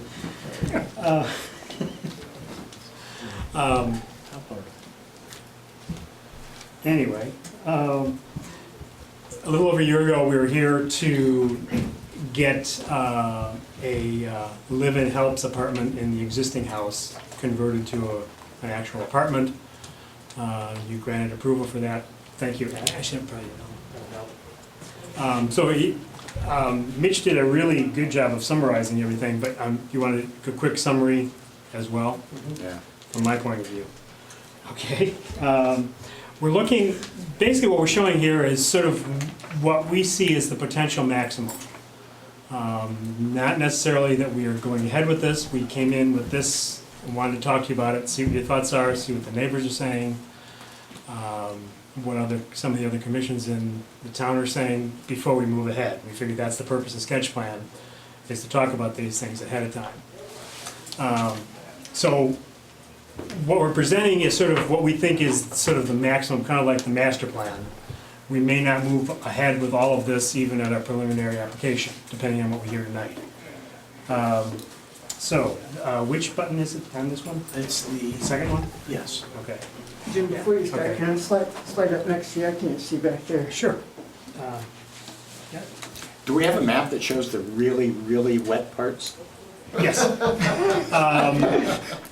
Actually, everything is on here, but it's not highlighted. I could put. And you can pull out the highlight. Yeah. We did have the wetlands delineated. I'll just make this a little closer for you. There you go. So the larger wetland area runs through the middle of Patrick Brook. There's the canal going through there. So that whole area is wetlands, and then it sort of runs up the hillside a little bit, runs up the channel that comes from CVU, wraps down around in this area to the properties that are along Mechanicsville Road. This whole parcel over here is also wet meadows. The line is right there, it wraps around and continues there. We didn't have it delineated in this area because we're not really proposing anything in there. There's other setbacks. This is the existing channel that comes in through a culvert and enters the canal and flows that way. This is one of those very, very strange properties where you actually have one stream coming in and you have two going out. It looks like it should be flowing this way, but it's actually flowing that way because they pull the canal off and have it run down over there to the west. This is the steep hillside area. The heavily forested are sort of outlined in the green. This area is beginning to grow up. There's white pines in there. There's meadow areas in there. So it's kind of a mix of vegetation, but it's not a consistent forest. There's also a tree row sort of right along the edge over there, which I forgot to color. But that line that you see right there is the edge of the tree row. We've looked at steep slopes over 25%, and they are roughly highlighted by that line right in there, so that a lot of this area is over 25%. This area is not. It's less than 25% slope. All of these lines, except for the steep slope, are on the subdivision plan itself. So, Mitch, just for the record, I highlighted them on the subdivision plan, so you can have that to add to the record too. And then I didn't have a large-scale copy of the steep slope, so I did it again in terms of the measurements. So it's slightly different depending on the size of, but basically it shows the basic same primary area. So I will give that over to you, Mitch. Any other questions on the resources on the property? So those contour lines are what? Contour lines are 2 foot. 2 foot? Yeah. Okay.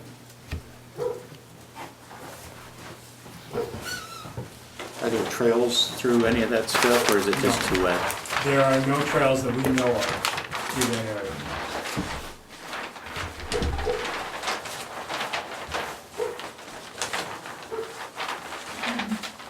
Just for reference, that's the existing farmhouse, and these are the 2 barns. This is the existing driveway that goes back to the mobile home. That's there. Where's the mobile home that's going to be? Mobile home is right there. Okay. And it is currently unoccupied. We didn't feel comfortable renting it out. And have you talked to the town about sewer? We have not talked yet. We wanted to talk to you first to see what you thought in terms of numbers, whether you think we're way too high, or whatever. And then we will talk to them before we come in for preliminary with whatever we come in. Actually, we did get a preliminary comment from the town's director of utilities that did mention that you will need a pump station for the water. For the sewer. Right. And for the sewer, well, right now, the town is still figuring out its allocation. Right. No, you said the pump station, I thought was for the sewer. Pump station is for, I believe, the water, to get the water up. I thought it was the sewer. I thought it was the sewer. All right, I thought it was the sewer. I thought that. And I've got a few more comments on that as I go through. I have some responses to the comments. Anyway, but there has been some initial conversations between you and the director of utilities. I mean, access is obviously an issue. Yep. You're proposing a significant access on CVU Road. I haven't been there in a few years, but I was there for years. And it's a mess at rush hour, or especially 8 in the morning. And you're proposing to put a lot of pressure on that point. Right, and that's one of the things we wanted to talk to you about, see So- what you think. Any creative thoughts? I know you came in with your proposal, but it's not a, We looked at coming down this way as well and trying to come onto Mechanicsville Road. It's still a potential option, but there's a much larger wetland crossing. We're crossing through the whole corridor there, as opposed to this very minor corridor up here that sort of ends up here. And there's a very small area there where you can cross it. There's another small area here, but we felt the further up we could go with the crossing, the better. So we looked at it, the site distance works, but we understand that that's one of the issues, and maybe that says we limit this to 1 or 2 houses, or we don't do anything there. So that's one of the points we wanted to come in with and get your feedback on. Well, I think my decision on that would look for some data on what the impacts would be from a, you know, just traffic engineering and not just a gut feel on what CVU Road What's the can handle. distance from the Four Corners back to the possible exit? I don't have the actual number, but I can get that. But we have looked at the site distances, and in terms of site distances, there was no issue. so the house, I don't have your We're going to proposal. go back to the other, so you can actually see the. Just doing a quick little hand measure, it's probably about 400, 450 feet. It's a ways. And are those small residences proposed there? These are small, single-family, So like, and these are small, multifamily at the front. the single family, how many bedrooms would they have? I have no idea. I mean, would you expect to have families with children there? I would that assume would be they'd going probably to be school at that 3 time? bedrooms. Sure. Okay, so it's not an elderly population who may necessarily not be in sync with the school-age Right, population? for the single-family ones, no. So that's probably going For to increase these, the pressure potentially, there. yes.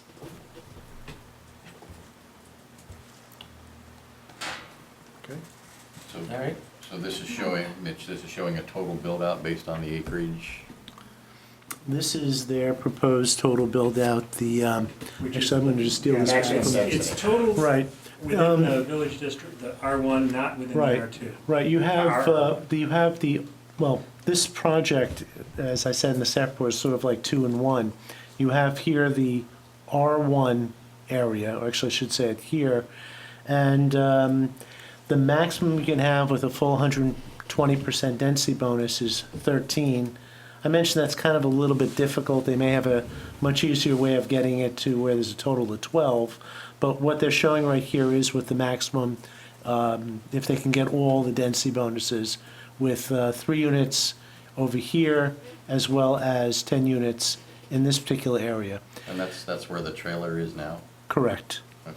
Now, the other part of, or the majority of the property is in the rural residential one, which in the water and sewer district is 1 acre zoning.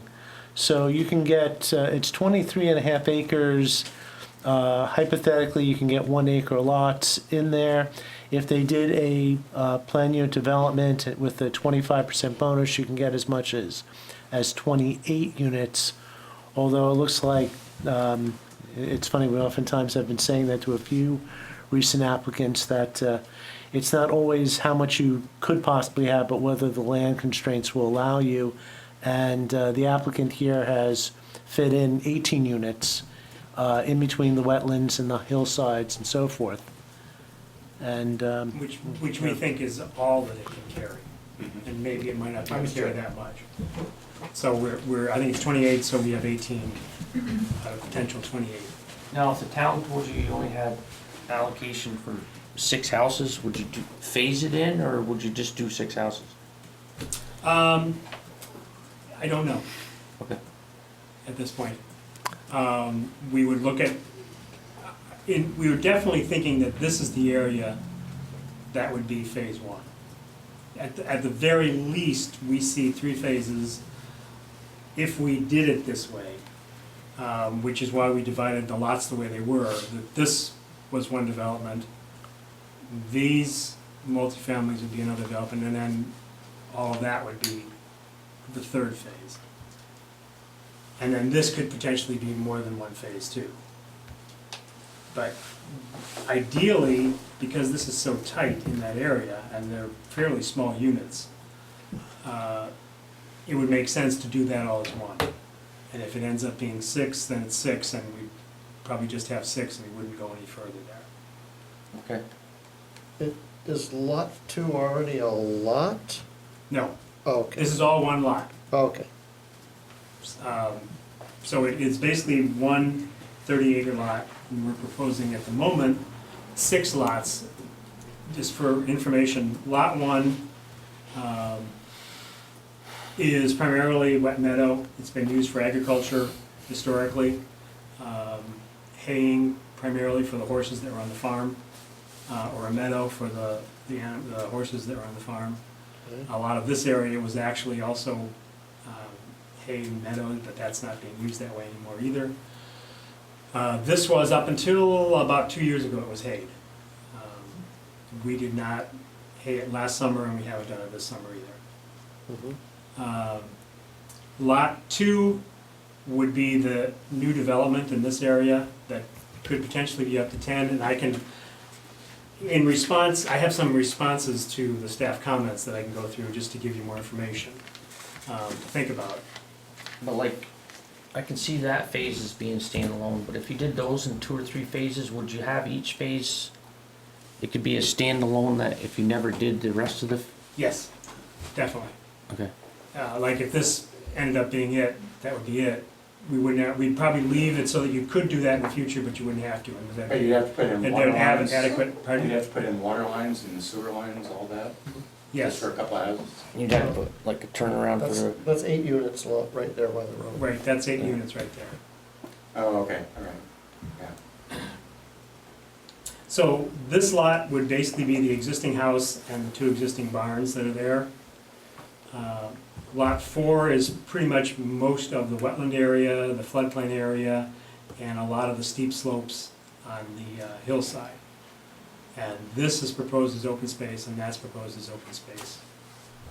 So the open space, it's open, but how usable is it if it's water?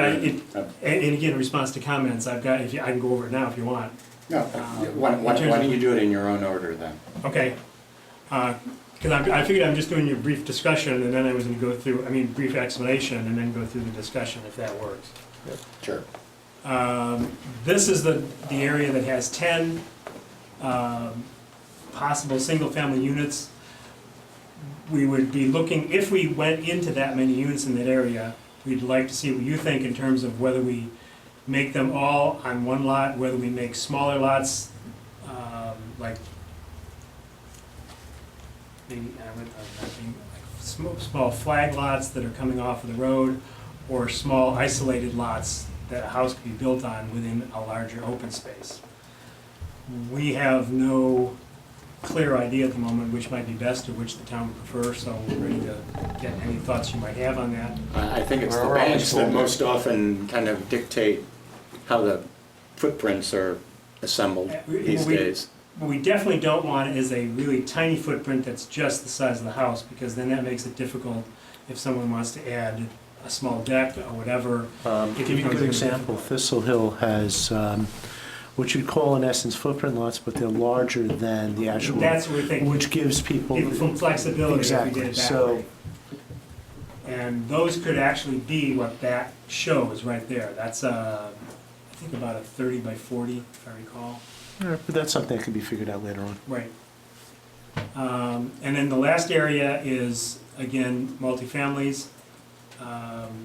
We've got setbacks from the property line, setback from the front, and we also have the setbacks from the wetland that we have to watch. So that's why it's kind of configured this way. These will have on-street parking.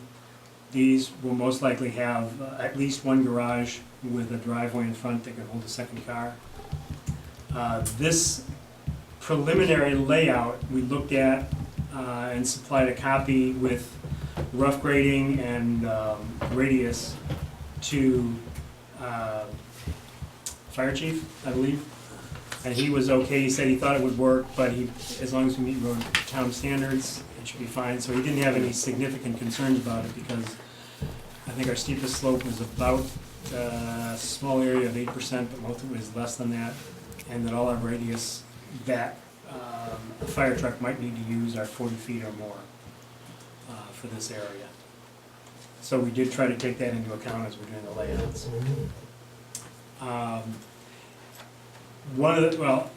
In terms of the sewer connection, if we go out this way, we would definitely need to have the pump. One of the options we have that a lot of the other properties on CVU Road do not have is a potential connection down Mechanicsville Road. We're working to find out what the actual depth of the sewer line is in there and whether we can come down this way and connect and use gravity feed the whole way. If we need to do a pump station, we'll most likely go out that way if we develop this area up there. If this works gravity feed, then we can come down this way. I think that's it in terms of the general description. What I'd like to do is sort of go through just the comments. If I don't mention anything about a particular comment, it's basically because it doesn't need one or we agree there's no issues there. And excuse me for a second. And we are going to do a site visit, so right. This is certainly going to be continued. Yep. And I have a few questions on that as well when we get to that point. Is there currently potential for water and sewer for this development? That's a very good question. I would say at this point, probably not. But the applicant would like to be able to, is pursuing sketch plan application so they can as soon as it does become available. I think this may end up being one of those applications that are routinely continued until the water situation is determined. Thank you, Mitch. That answers one of my questions. So that's water and sewer or just water? Just water for right now. I know that we're starting to hit that level, coming close as far as the sewer, where that may delay some projects, but I don't believe we're at that point at this point in time. Are there any thoughts to across the road? We don't own across the road. Okay, all right, that's Different. So it's not part of this. I just thinking of connectivity, but if it's separate, then it's another issue. Yeah, the Quinn property, when you have a property that's separated by a public right-of-way, it makes it into two separate lots. And that, it's basically there, it's that parcel down in there. One of the questions on the traffic study in comment 3, all the concerns that we've heard are for CVU Road, which we understand. So if we do the traffic study, were you looking to see one that covers both Mechanicsville Road and CVU Road? We're way far away from that. Well, I don't understand your... Traffic studies, I think that's way in the future. We were requested to supply a traffic study if we come in for preliminary site plan. So I'm asking in comment number 3, are you thinking, does that include both roads or just one road? Because the concerns I've heard about are on CVU Road only. What I can say is that the concerns that I've heard showing this to the town highway foreman was more on CVU Road than Mechanicsville Road. Okay. Although you are at a point putting a lot of traffic in with the units, or potentially. But then again, that's going to be something of a controlled amount that's actually coming out. I wonder about it coming in, but the town highway foreman to me just simply mentioned CV Road. But we can get some clarity The on only thing I that. can think of is that it might push the miles per hour lower quicker. Do you know what I mean? It drops now because you get closer to density. So that they had to put up traffic studies to know the speed, because that's what people do. I learned that. The miles per hour mirror what people do, not what it should be. So that's the only thing I can think of is that it might extend that. It drops down, I don't know, to 30 or something, closer to. It drops down to 30 right where the multifamily housing is.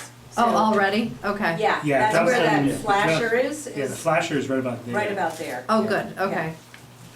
But the real But it- problem but- is the left-hand turn into CVU, either in the morning or the afternoon, that can queue up all the way back to 116. That has been the main problem. So yeah, CVU Road is the most critical problem. Okay. At 8 in the morning and 3 in the afternoon.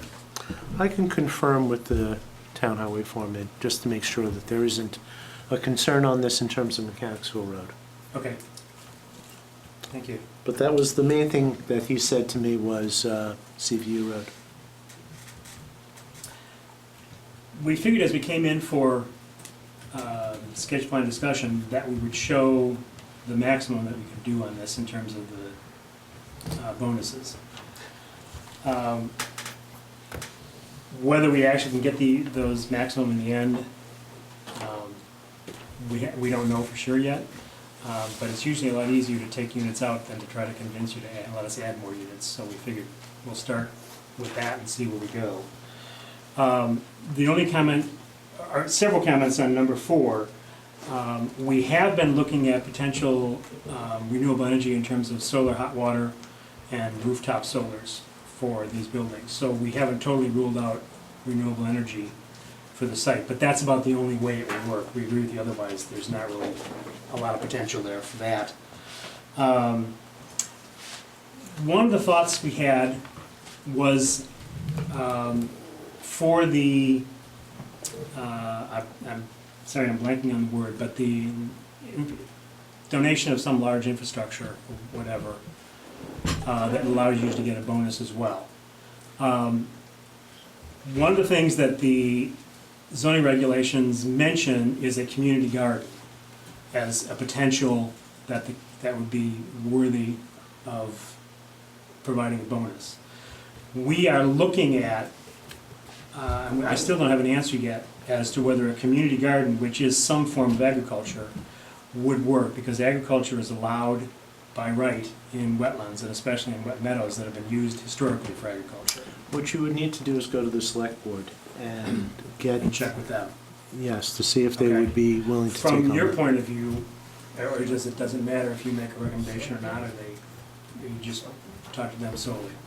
So that would be a community garden that is open to anybody in Hinesburg, not just members of the PUD. Exactly. That would be a community garden for Hinesburg. The other potential, we're looking at this, potentially donating it as a park, and the upcoming official town map shows a trail getting up to a potential park up here. This could be basically a larger extension of that park, and you have both sides of the hillside available with a trail that accesses it. And we can work on the size of the easement, because right now, the way it's put in there, you probably have to take out some of that tree road to put the easement in, so we can look at shifting that location. It would come in, as shown on this plan, it would come in on the road until about this location, and then wrap around the side, like it's shown in the official map, and then the sidewalk which comes into here would continue on up to the cul-de-sac, but would be more of a private. I guess the point of the staff report is that burden is kind of on you. If you Okay. want to try and take advantage of the public infrastructure bonus aspect, you're going to have to come up Talk with to a the select proposal board. and kind of work it out. Okay. It's not something you really have to convince us Fine. on. It's something for you to come up with, I think. Okay. We're amenable, all of that, if it works. Next question that I have is on your comment number 5 for the site visit. If, depending on what we hear this evening, we may be treating this as a master plan and primarily proceeding ahead with this, but that it's coming in as a PUD, and therefore we want to show what the potentials are for the entire property. If we're only proposing to proceed with this, would you want to have all of this staked out as well? And you typically have things in a master plan staked out. I, for one, don't want to look at stuff that really isn't particularly relevant to I think if you show current curb proposal. cuts, right? I think we could visualize a master plan without necessarily having things staked out. I've never seen a master plan before where things are staked out, just in terms of a master plan. So if you're really just talking about going forward with Right. Well, actually, I think there have been some, well, I've seen it done in the past where, well, maybe in some other places where oftentimes a larger development does have different things staked out. I'll say that. yeah, but maybe I'm hearing our applicant wrong, but I'm hearing him say he just wants to go forward with one aspect of it at this point. But I think he wants to look at the possibilities. I was saying, my question is, if we decide that this is more master plan and we proceed with this one initially, if we decide we want to proceed with all of it, then I understand we probably should stake this out as well. If we're coming in with it as part of our preliminary plat. Right, and I guess in that situation, what you'd probably want to do in, as far as coming in preliminary, is just leave the whole R1 section as a separate lot. Right. For future development. Exactly. And then focus in on the 3 lots in the R1. And if that's the case, then, yes, then the board would just basically would then see that. But if you want to have that other option of going forward with showing both sides of it, then it would be to your benefit to. Stake out. Exactly. Right. And it seems to me the only reason for looking at it would be to look at all those things up in the hill, because, you know, the small where the trailer lot is, it's a flat piece that's, we drive by all the time. It's almost not even worth having a site visit, because literally. If that's all we're until- looking at. I then mean, would- literally, you could pull in there to where the existing driveway is, and I think, I'll just say from impressions, it is a relatively small area, and the footprint of the units that you're showing, I think I calculate to be around 700 square feet, plus or minus. Right. So you're really talking about very small units in a clustered development. Yes, some of them are, we're seeing all of them as being 2-story, varying degrees. Right. But we're thinking that most of them would be 1,500 square feet or less. A lot of them would be under the 1,200 feet in terms of like affordable or small units as part of the bonuses. Right. So we're not saying large buildings going in there, but we are looking at the things we're looking at are made to me more like the farmhouse that looks like a house but has 3 units in it. So that this looks like something that works more along that roadway rather than something that's, I don't want to diss something else, but like the motel looking one that's a little bit further to down the road. We don't want it to look like that. So that's what we're thinking of in this area, and we've also, in talking to Mitch, the idea of putting the 2 on the front so that they're facing the road, moving the parking into the middle and the back area so that it's not as obvious, and then the other units on the back side. You're showing the wetland setback just behind the units there? The wetland setback is right about there. Yeah, okay. Yeah. And then the parking spaces you're showing are, the number is roughly what it's 2 per residence? Yeah, it's a little bit more than 2 per residence. Okay. I think it's like 22 or something, and we need 20. Okay.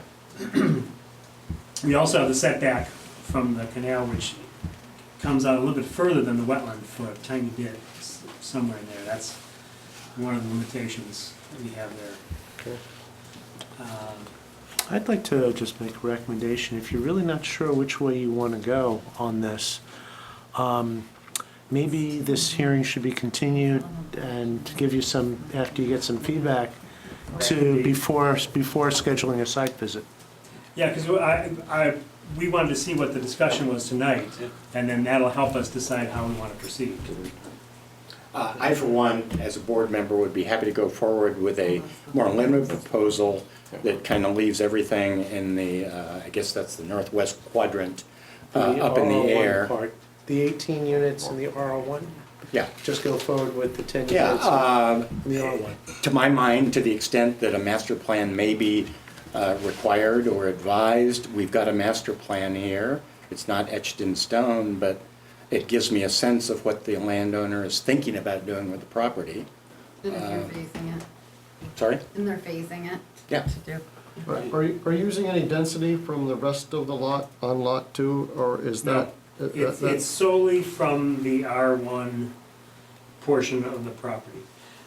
One of the potentials that we also will looking at with the select board is that somewhere in the regulations it allows you to have some of the parkland outside of the district. If your lot is divided into 2 districts, and that potentially this could be also one of the infrastructure pieces that would apply to that parcel.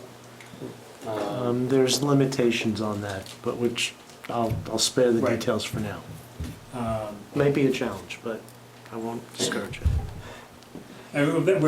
This is our preferred, right there, because it makes sense, and we think that having a community garden would be a good asset for Hinesburg. The last question was on the barns, and at the moment, again, ideally, if we can get either the community garden or potentially a public CSA or something like that in this area, the barns would be used as support for the agricultural activity going on here. Right now, our insurance does not allow us to allow the existing residents in the house to use them. So we're not sure how that'll move ahead into the future. We know we can use them for agriculture. Whether they will be available to the residents here is something we don't know yet. We'd have to explore that in more detail. They are older barns.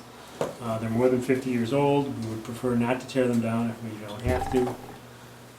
There's actually a little bit of upland area right in here that has a location we could fit maybe 1 or 2 units, but we'd have to tear both barns down to do that. So we're trying not to do that, and so that we can keep those barns there because they've been here for a while. So why are you creating lot 3 with where the barns are? Lot 3 basically has the existing house on it. The It has existing 3 units in it triplex. right now. It does include the barns as well? Yeah, so it's the house and the barns. I'm sorry, I thought that was a line. No, this is the creek I got it. that flows through. Got it, okay. Yeah, so this is lot 3. See. Because they're primarily associated with the house at the moment, and the driveways are Yep, shared. that so makes sense, yep, I got it. It makes sense to put them all on one parcel. Yep. I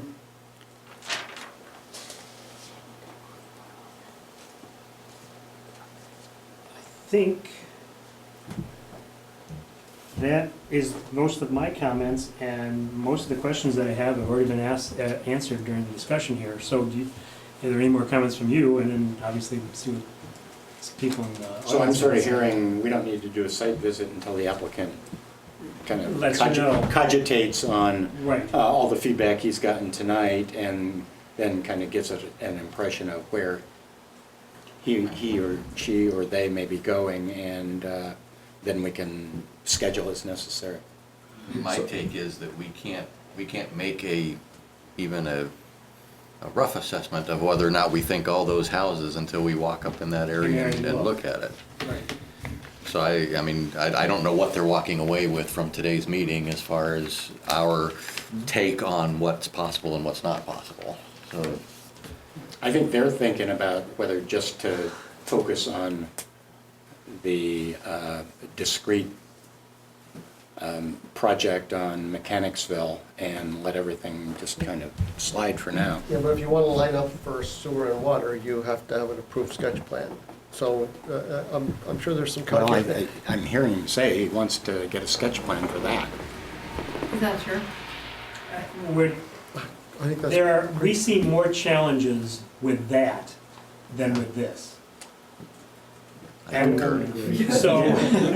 so the question is, do we want to take on all those challenges right now in order to get in line to get sewer allocation? That is your, yeah. Or do we want to wait on those challenges, not get the sewer allocation, and go here Yeah. only? I think, Yes, that's. So that's why we wanted to come in with everything, see what the discussion was, and then we can decide how we want to go ahead. Well, I think you have to tell us what you wanna do. That's what they're gonna do. Right. But we also figured that, assuming that there's people behind me, that will hear some things from the public, that'll give us some feel for what's gonna happen if we go ahead with that. So that'll help us in our decision as well.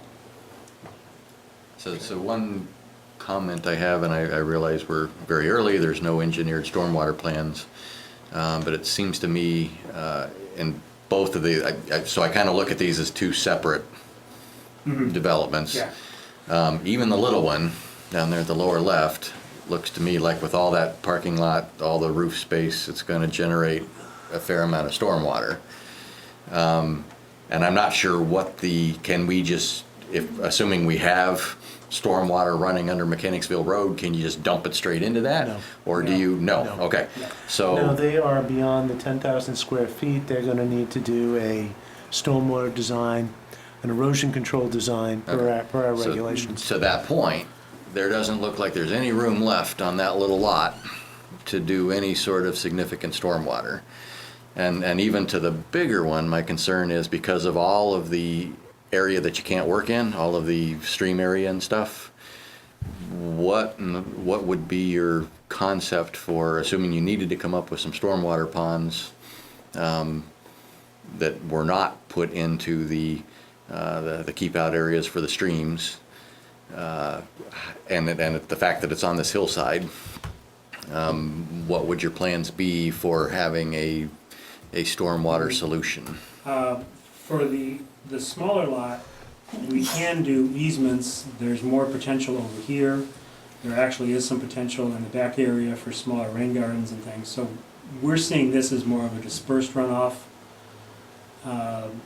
treatment for this area before it either runs off down into the stream or into a storm sewer. Up here, again, we're looking at some other areas, but we were thinking of potentially a smaller treatment in there, and we're not anticipating having just a basin and it fills up with water and then goes away. We're looking more at something that can treat the water, have infiltration, more like rain gardens, and things like that. We also have this area right in here, which is actually outside of the buffers, the wetland buffer areas. It's upland area. We've got locations sort of coming downstream, so that we're seeing, again, a dispersal, but they might be larger areas than would be over in this portion of the property. And that's what we're looking at right now. And then the same thing on this side, smaller area, this primarily draining down this way. So locations in there and here. Here we may have to look at possibly going into the wetland buffer, but we'd obviously talk to A&R before we even started to look at that in more detail to see what they thought. Can you treat lot 1 on lot 3? Lot 2 on lot 3? They could possibly. Through easements and things. Yeah, I mean, we could, actually, that's fine. Yeah. That's what exactly I was thinking. Yeah, it could be exactly because it's not great. I mean, if we had to, we could change the lot lines too, but we figured the easier and the simpler you made them, the better. And it might be easier to do with easements rather than try to make weird lots to go around. So did we actually solve the stormwater runoff problems coming from Clint Emmons' house or that area? We haven't heard anything in, 15 years, 10 years, right?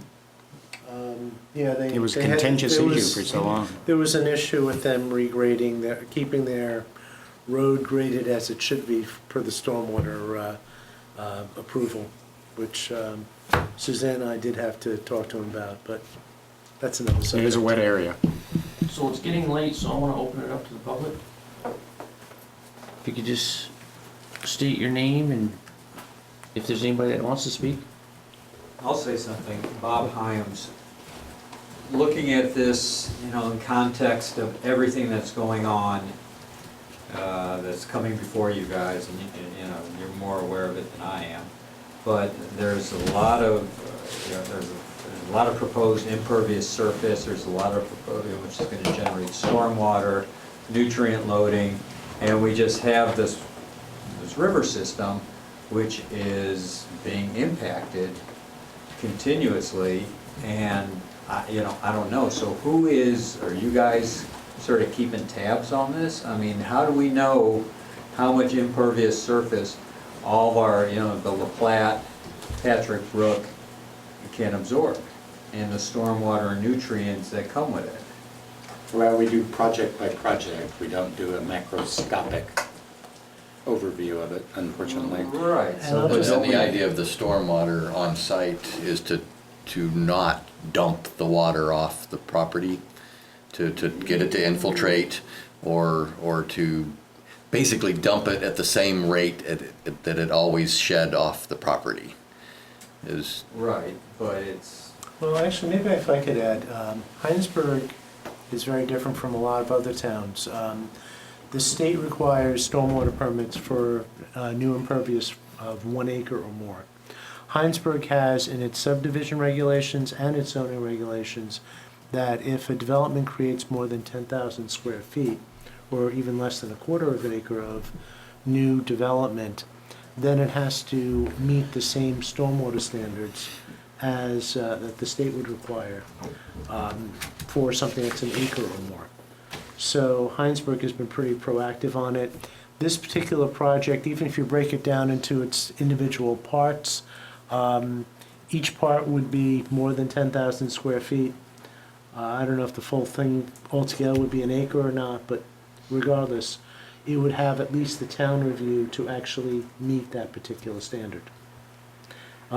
Just case in point, if you were here. Which would be an engineering review and Yeah. proposal. Yes, and add to that, the one that we actually had before, that 4-lot subdivision, which is creating 2 new dwelling units, that also tripped the 10,000 square feet number, so they're gonna have to do the same type of thing. And I can mention, if you'd like, a bunch of different developments around town that would have been exempt from state review, but had to go through review here in Hinesburg.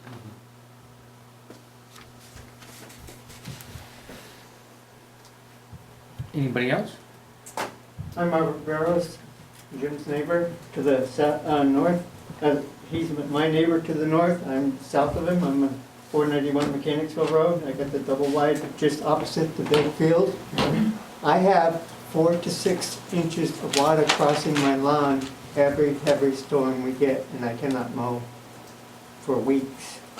And they put a swale between my place and the apartment buildings that my driveway runs down and runs into that, and it backs up that swale quite a ways in the springtime where the canal.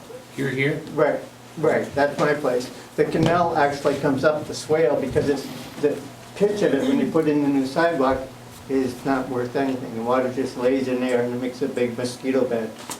So in that field to the north of me, what he's talking about putting into a garden there, that is so wet you go out there and you're in up to your ankles right now, even before this last storm we got. I cannot walk out there with a pair of shoes on without it going over the top of my shoes.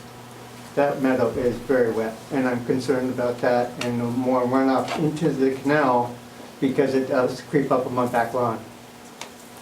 And it's eroded two of my big trees off the back of my yard already, the canal has. And they have fallen. One of them is still across the canal right now. My son and I removed one last year. So those big trees that are protecting the groundwater from taking away the land from the back of those properties is eroding, and it's just eating up the ground from the yards that are presently there. Real rapidly, in fact. And I know that's an issue. And where my trees, all my big maple trees, are all dying because of the excess water, I had the tree specialist, I can't think of, arborist, come in, and he says it's because the roots can't get any oxygen. They're drowning in their own water. And if you go by my place before that open meadow, you will see all those trees are dead.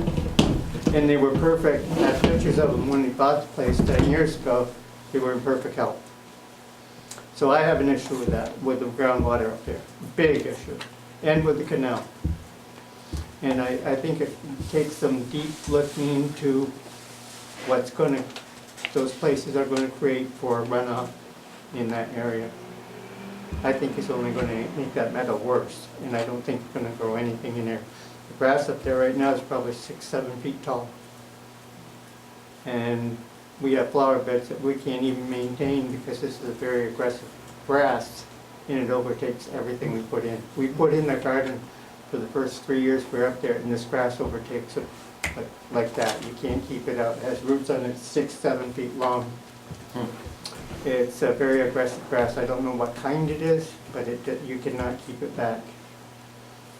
So it's got some issues with groundwater and erosion. That's my point. Thank you. You're very welcome. Anybody else? I have a question. Are we discussing? I'm sorry, your name? I'm sorry, Kathy Willows. I'm affected by stage 2. Are we discussing that now? I'm confused. Are we just focusing on I think that they want comments.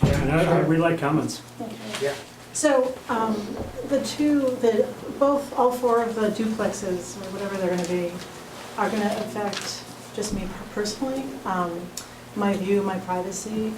And also on CBU Road, it is crazy busy, and that is like the only little patch of woods that kind of filters, everything, exhaust. It's nice to look at. And I didn't know what your plan is for those dwellings, if you're gonna try to create privacy fencing with trees, something to filter. That's my question. What that approach is going to be? He's writing it down. Yeah. We haven't gotten to that specific level yet, but we are maintaining the required setbacks along those sides that the town requires. Yeah. And we're anticipating that as many of those trees that are in that area would stay, if we decided to move ahead with that. Both of us being landscape architects, we prefer to leave the trees up. Right. Rather than tear them down. So we would anticipate leaving them, as many of them there as possible. And whether there's actually an additional fence on top of that, I don't really know yet at this point. Okay. I got one. Are you done? Yeah. You all set? Okay. Jim, is there going to be a barrier like they planted between the apartments, some trees, a fence between the what you're calling might be the garden area and those houses, and what's going to stop the runoff from going into the meadow? I don't have answers to either of those questions yet. Okay. Which area are we talking about? The small area down there? Right. Next to the proposed road? Probably like something along here. Right. Right, a barrier of some kind to stop the water from coming north from that, or south from that area. Right. Well, it may stop the new water, it may not stop the existing water from coming across, but, yes. I understand. I'm John Hagman. I have the lot just below the RR1 area there. And I have a very wet basement. So I have some concerns about that. I mean, like he was saying, my land is basically soup for a couple months or a couple weeks in the spring. So I'm just concerned about, it's a pretty sensitive area. Wendy just informed me that the lightning strike in 1972 started bringing water into the basements of the houses down the street. At least that's the way it seemed to them. So everybody else has already gone over it. Don't want to keep everybody too late, but I definitely have concerns over the introduction of all this impervious surface and what will happen. Yes. Particularly with that phase 2, as we're calling it. My friends have named that area the Shire that's directly behind the house. And, I obviously can't expect it to be preserved for me to look at, but I'm a little concerned about this becoming so suburban so fast. So that's about it. Okay, thank you. I'm Wendy Blocker. I'm next to John. I lived there over 50 years. And it's always been wet back there, and I'm concerned that once you start building, you have to take away some of that material that's holding, it's all clay, we're all clay back there. And there's really nothing to absorb that water that comes off. So once you start stripping off some of that vegetation that's up there, when you put your houses in, everything's gonna flow downhill, you know? And already I run a sub pump 24/7 in my basement, all year long. If the power goes out, I flood. So my big concern is once you strip that vegetation off, where's that water gonna go? You know, it all comes downhill, and we all live right on the bottom of that hill. Thank you. Thank That's you. interesting food for thought. I knew that was a wet area. I've never heard anecdotally how wet it actually is, but thank you. Andrea? Yeah, I'd like to speak on the water issue as well. I submitted an email last night, but I guess you didn't get it, asking that the DRB consider reading a report that was done, supported by Lewis Creek Association for the town. It's called Management Alternatives for Hinesburg Village, and it basically lays out, you know, the principles of riparian management. Our entire village, and especially starting in this area, is so defined by the hydrology in here, Patrick Brook and the La Platte.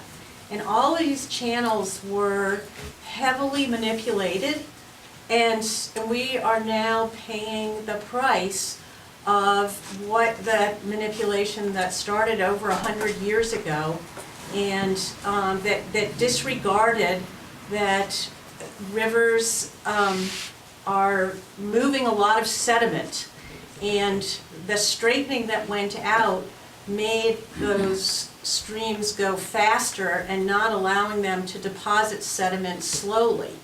What's happened in the last 25 years is that those fields aren't being used for agriculture anymore, and the rivers are regaining some of their natural sinuosity. So it is slowing down, the sediment is building up, and those streams are hopefully going to regain access to their floodplains, which in the end will be good for the greater area. It will impact pretty negatively those buildings that are near the floodplain or in that clay. So there's a lot of information in that report called Management Alternatives. There's also a stream corridor report that identifies each reach of Patrick Brook and the La Platte. I just really would encourage the DRB to think about the cumulative impacts of incremental growth, which I think has kind of been mentioned. The other thing is that I am very supportive and glad that Hinesburg has has more stringent stormwater regulations, but none of the stormwater regulations we're implementing the stormwater regulations at a smaller scale, but they did not at all consider the impacts of global warming. We're getting more frequent and more intense storms. These stormwater ponds and the detention ponds that are put in really address like the first 5 minutes of a storm, and then the water overflows. I applaud Jim's efforts and understanding of stormwater and wanting to use kind of more low-impact design alternatives, but it is clay, and it's really hard to get that water to infiltrate. You know, what we're trying to do in all stormwater is slow it down, spread it, and then sink it. It's hard to make water sink in clay. So I hope that I forwarded this. I hope Mitch will forward those reports to you, and that we can be respectful of the kind of historic nature of the canal and what's happening, and also that the community garden, while it's great, we could be growing rice there. Or we could allow it to become a forested floodplain, and that is an important community use, is to allow our floodplains to be reforested, and that would benefit all of us. So Jim might want your help going to the select board on that. Yeah, you did forward that to, okay, Yes, to the that reports. will be to the rest of the board. Okay. Just there's a lot of information. Could I just reiterate on that for a moment? I did have somebody come in and look at this problem, and he said the same thing that she's saying. There is not enough trees and protection from that canal to protect the existing properties with the water flow it was 10 years ago, and now we're 3 times what it was 10 years ago. In the dam down below, just below the apartments where the bridge is, nobody takes the blocks off when that stream's coming down through there at 90 miles an hour. It just backs up on our lawns and then into the meadows. It's not good. All right, I'm gonna take one more, because we have other business we gotta take care of after this. We're gonna be continuing this. You have one in the corner? Yeah, the last one. Carl Go ahead. Bolton, I'm just speaking on behalf of the Affordable Housing Committee. We have not looked at this project, so we don't have any comments for or against it, but I would like to encourage Jim, you as the applicant, to come to one of our meetings, whether you're doing it as just the phase 1 or all phases, just to brainstorm and understand how the project could meet some of the affordable housing needs or not, but there's been no discussion, so I'd like to have that dialogue. And I don't know whether I work through Mitch to coordinate you coming to one of our meetings and get your contact information if you're interested. Okay. Thanks. All right. I can Thank you. connect the two of you if you want. I would recommend continuing this to August 20th. August what? August 20th, the August 20th meeting. The applicant we had before this, when does that continue to? August 6th. Okay. And although, They're all on Jim, the same is day. this, would that be work for you? You don't need to check. And is that enough time for you? Just in case. The third. That would work. Okay. And I can get you, if I'm not able to get something back to you in time in terms of our decision, I'll let you know, but I hope to make some decision Well, before that. what's good about it, that is we have a time, and if need be, if you needed a further extension, you could probably continuance, that can be done, or, decisions from there. Okay. The future is not plastic, it's water in this case. Thank you very All much. right, for the thank input. you all. Appreciate it. Yes. Do we vote on that? Well, actually, you have to have a motion. To continue the hearing to the meeting of the 20th. Second. All those in favor? Aye. Aye. Aye.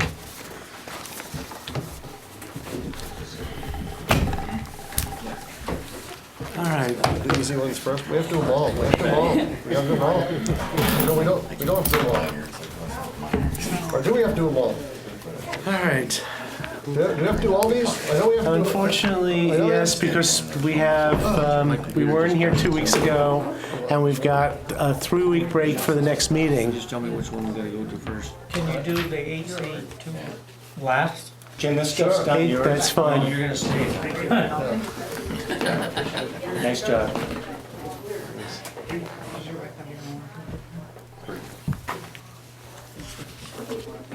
Okay. My computer just died, so. Mine's dead. What's Which next? one is not Which one's charging? first? I don't know what the agenda says. I didn't break it. Do you want to do Fournier first, or Heininger? It doesn't really matter. Okay. Heininger is easy. Why don't we do easy stuff first, just in case the world comes to an end, okay? Okay. But then do we need it? Heininger is a metalsmith, right? Silversmith. I was fine with that. I was fine with it. Yeah. Yeah, look good. Move to As approve. written. I'll second the motion. All those in favor? Aye. What do we do next? Fournier? 40A. This was. 40A was the, Two-lot, sketch plan, two-lot, oh, yeah. and if you want, I can pull up those plans, if that helps. I'm not sure. Yeah, you must have taken part in No. It was a pretty simple We sketch. we did not have a fatal flaw in this sketch, I don't believe. Was that one of the I didn't outbuildings? have a problem Is with that it. from Yeah. before? I didn't, I was on that like a million years ago. Must have been the first one. Okay, is this a two-stop? Mm-hmm. Or are we, do we? This will require, yes, this is a minor subdivision. It will go from here to final. Do we have to say that, or is that just automatic, because it's only two? It's in there, I believe. It is? Finding. Oh, it could be in the finding, it's not in the order, but that's okay, it should be just in the findings, right? Right.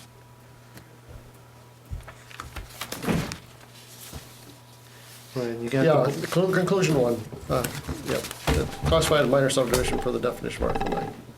yeah. That does it, I think. Move to approve. I have to abstain. Second, All those in favor? Aye. Aye. So Aye. you're abstaining? Yeah, I wasn't there for that one. I thought you were. Maybe I was late. Okay. You're here, but you weren't. That's what I'm bringing out. Oh. It's past my bedtime. So there's a couple different Hinesburg. I'm guessing the one that we're supposed to be looking at is the one that's got the red text. latest one. I'm off that. I don't think we have anything else hanging out, do we? We did two, we voted that's on right. two tonight, Yeah, so. you actually technically approved 4 decisions tonight so far, and you've got a fifth. Oh, that's right, we did that one. So, I think I'm out of here. I don't think there's any You're not part old of- business that. So actually, Sorry? I'll just say other business. No, I missed the meeting on that. I'll just simply say that we do have 2 applications for the meeting in 3 weeks.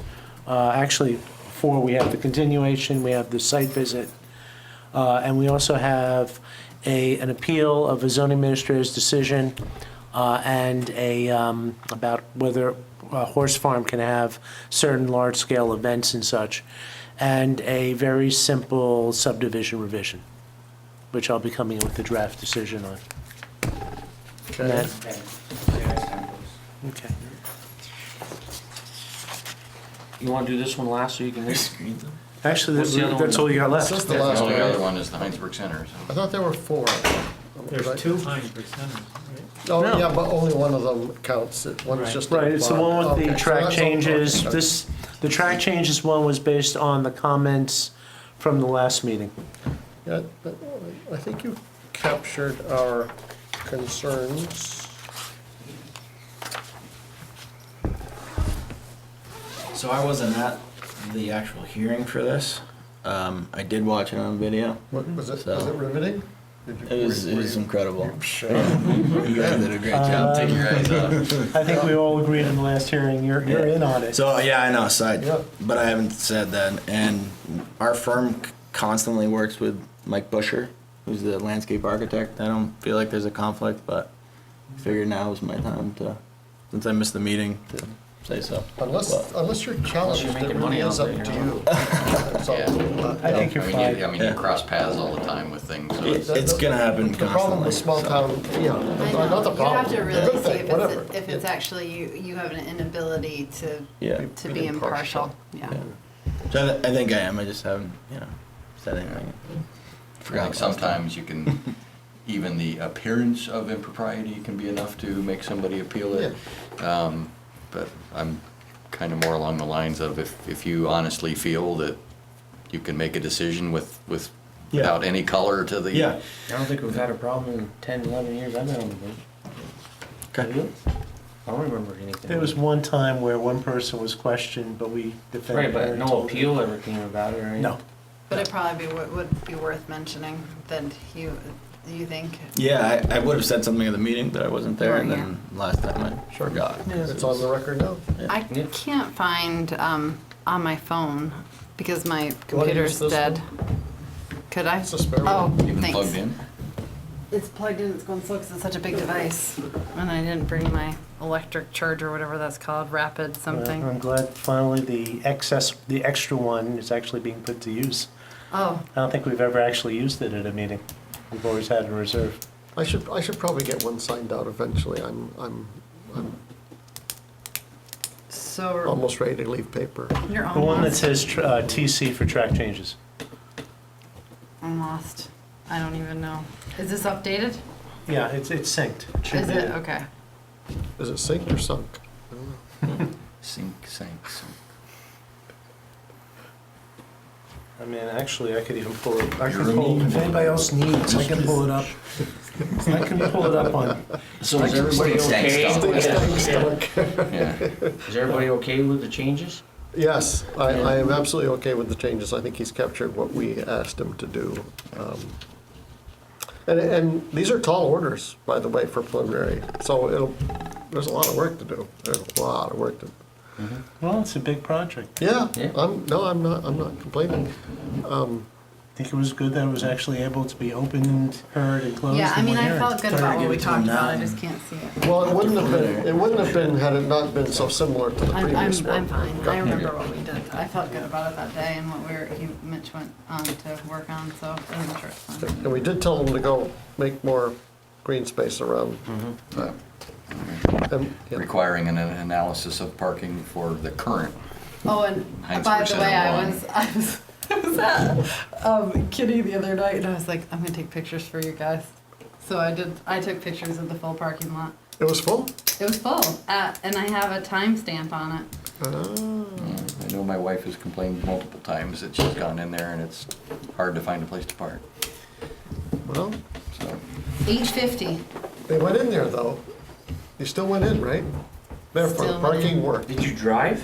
I'm not sure. She might have turned around and Why left. didn't you walk? I think I even used the drive-up window Oh, at, no, tell me the it's not, pharmacy. tell me it's not true. Evil.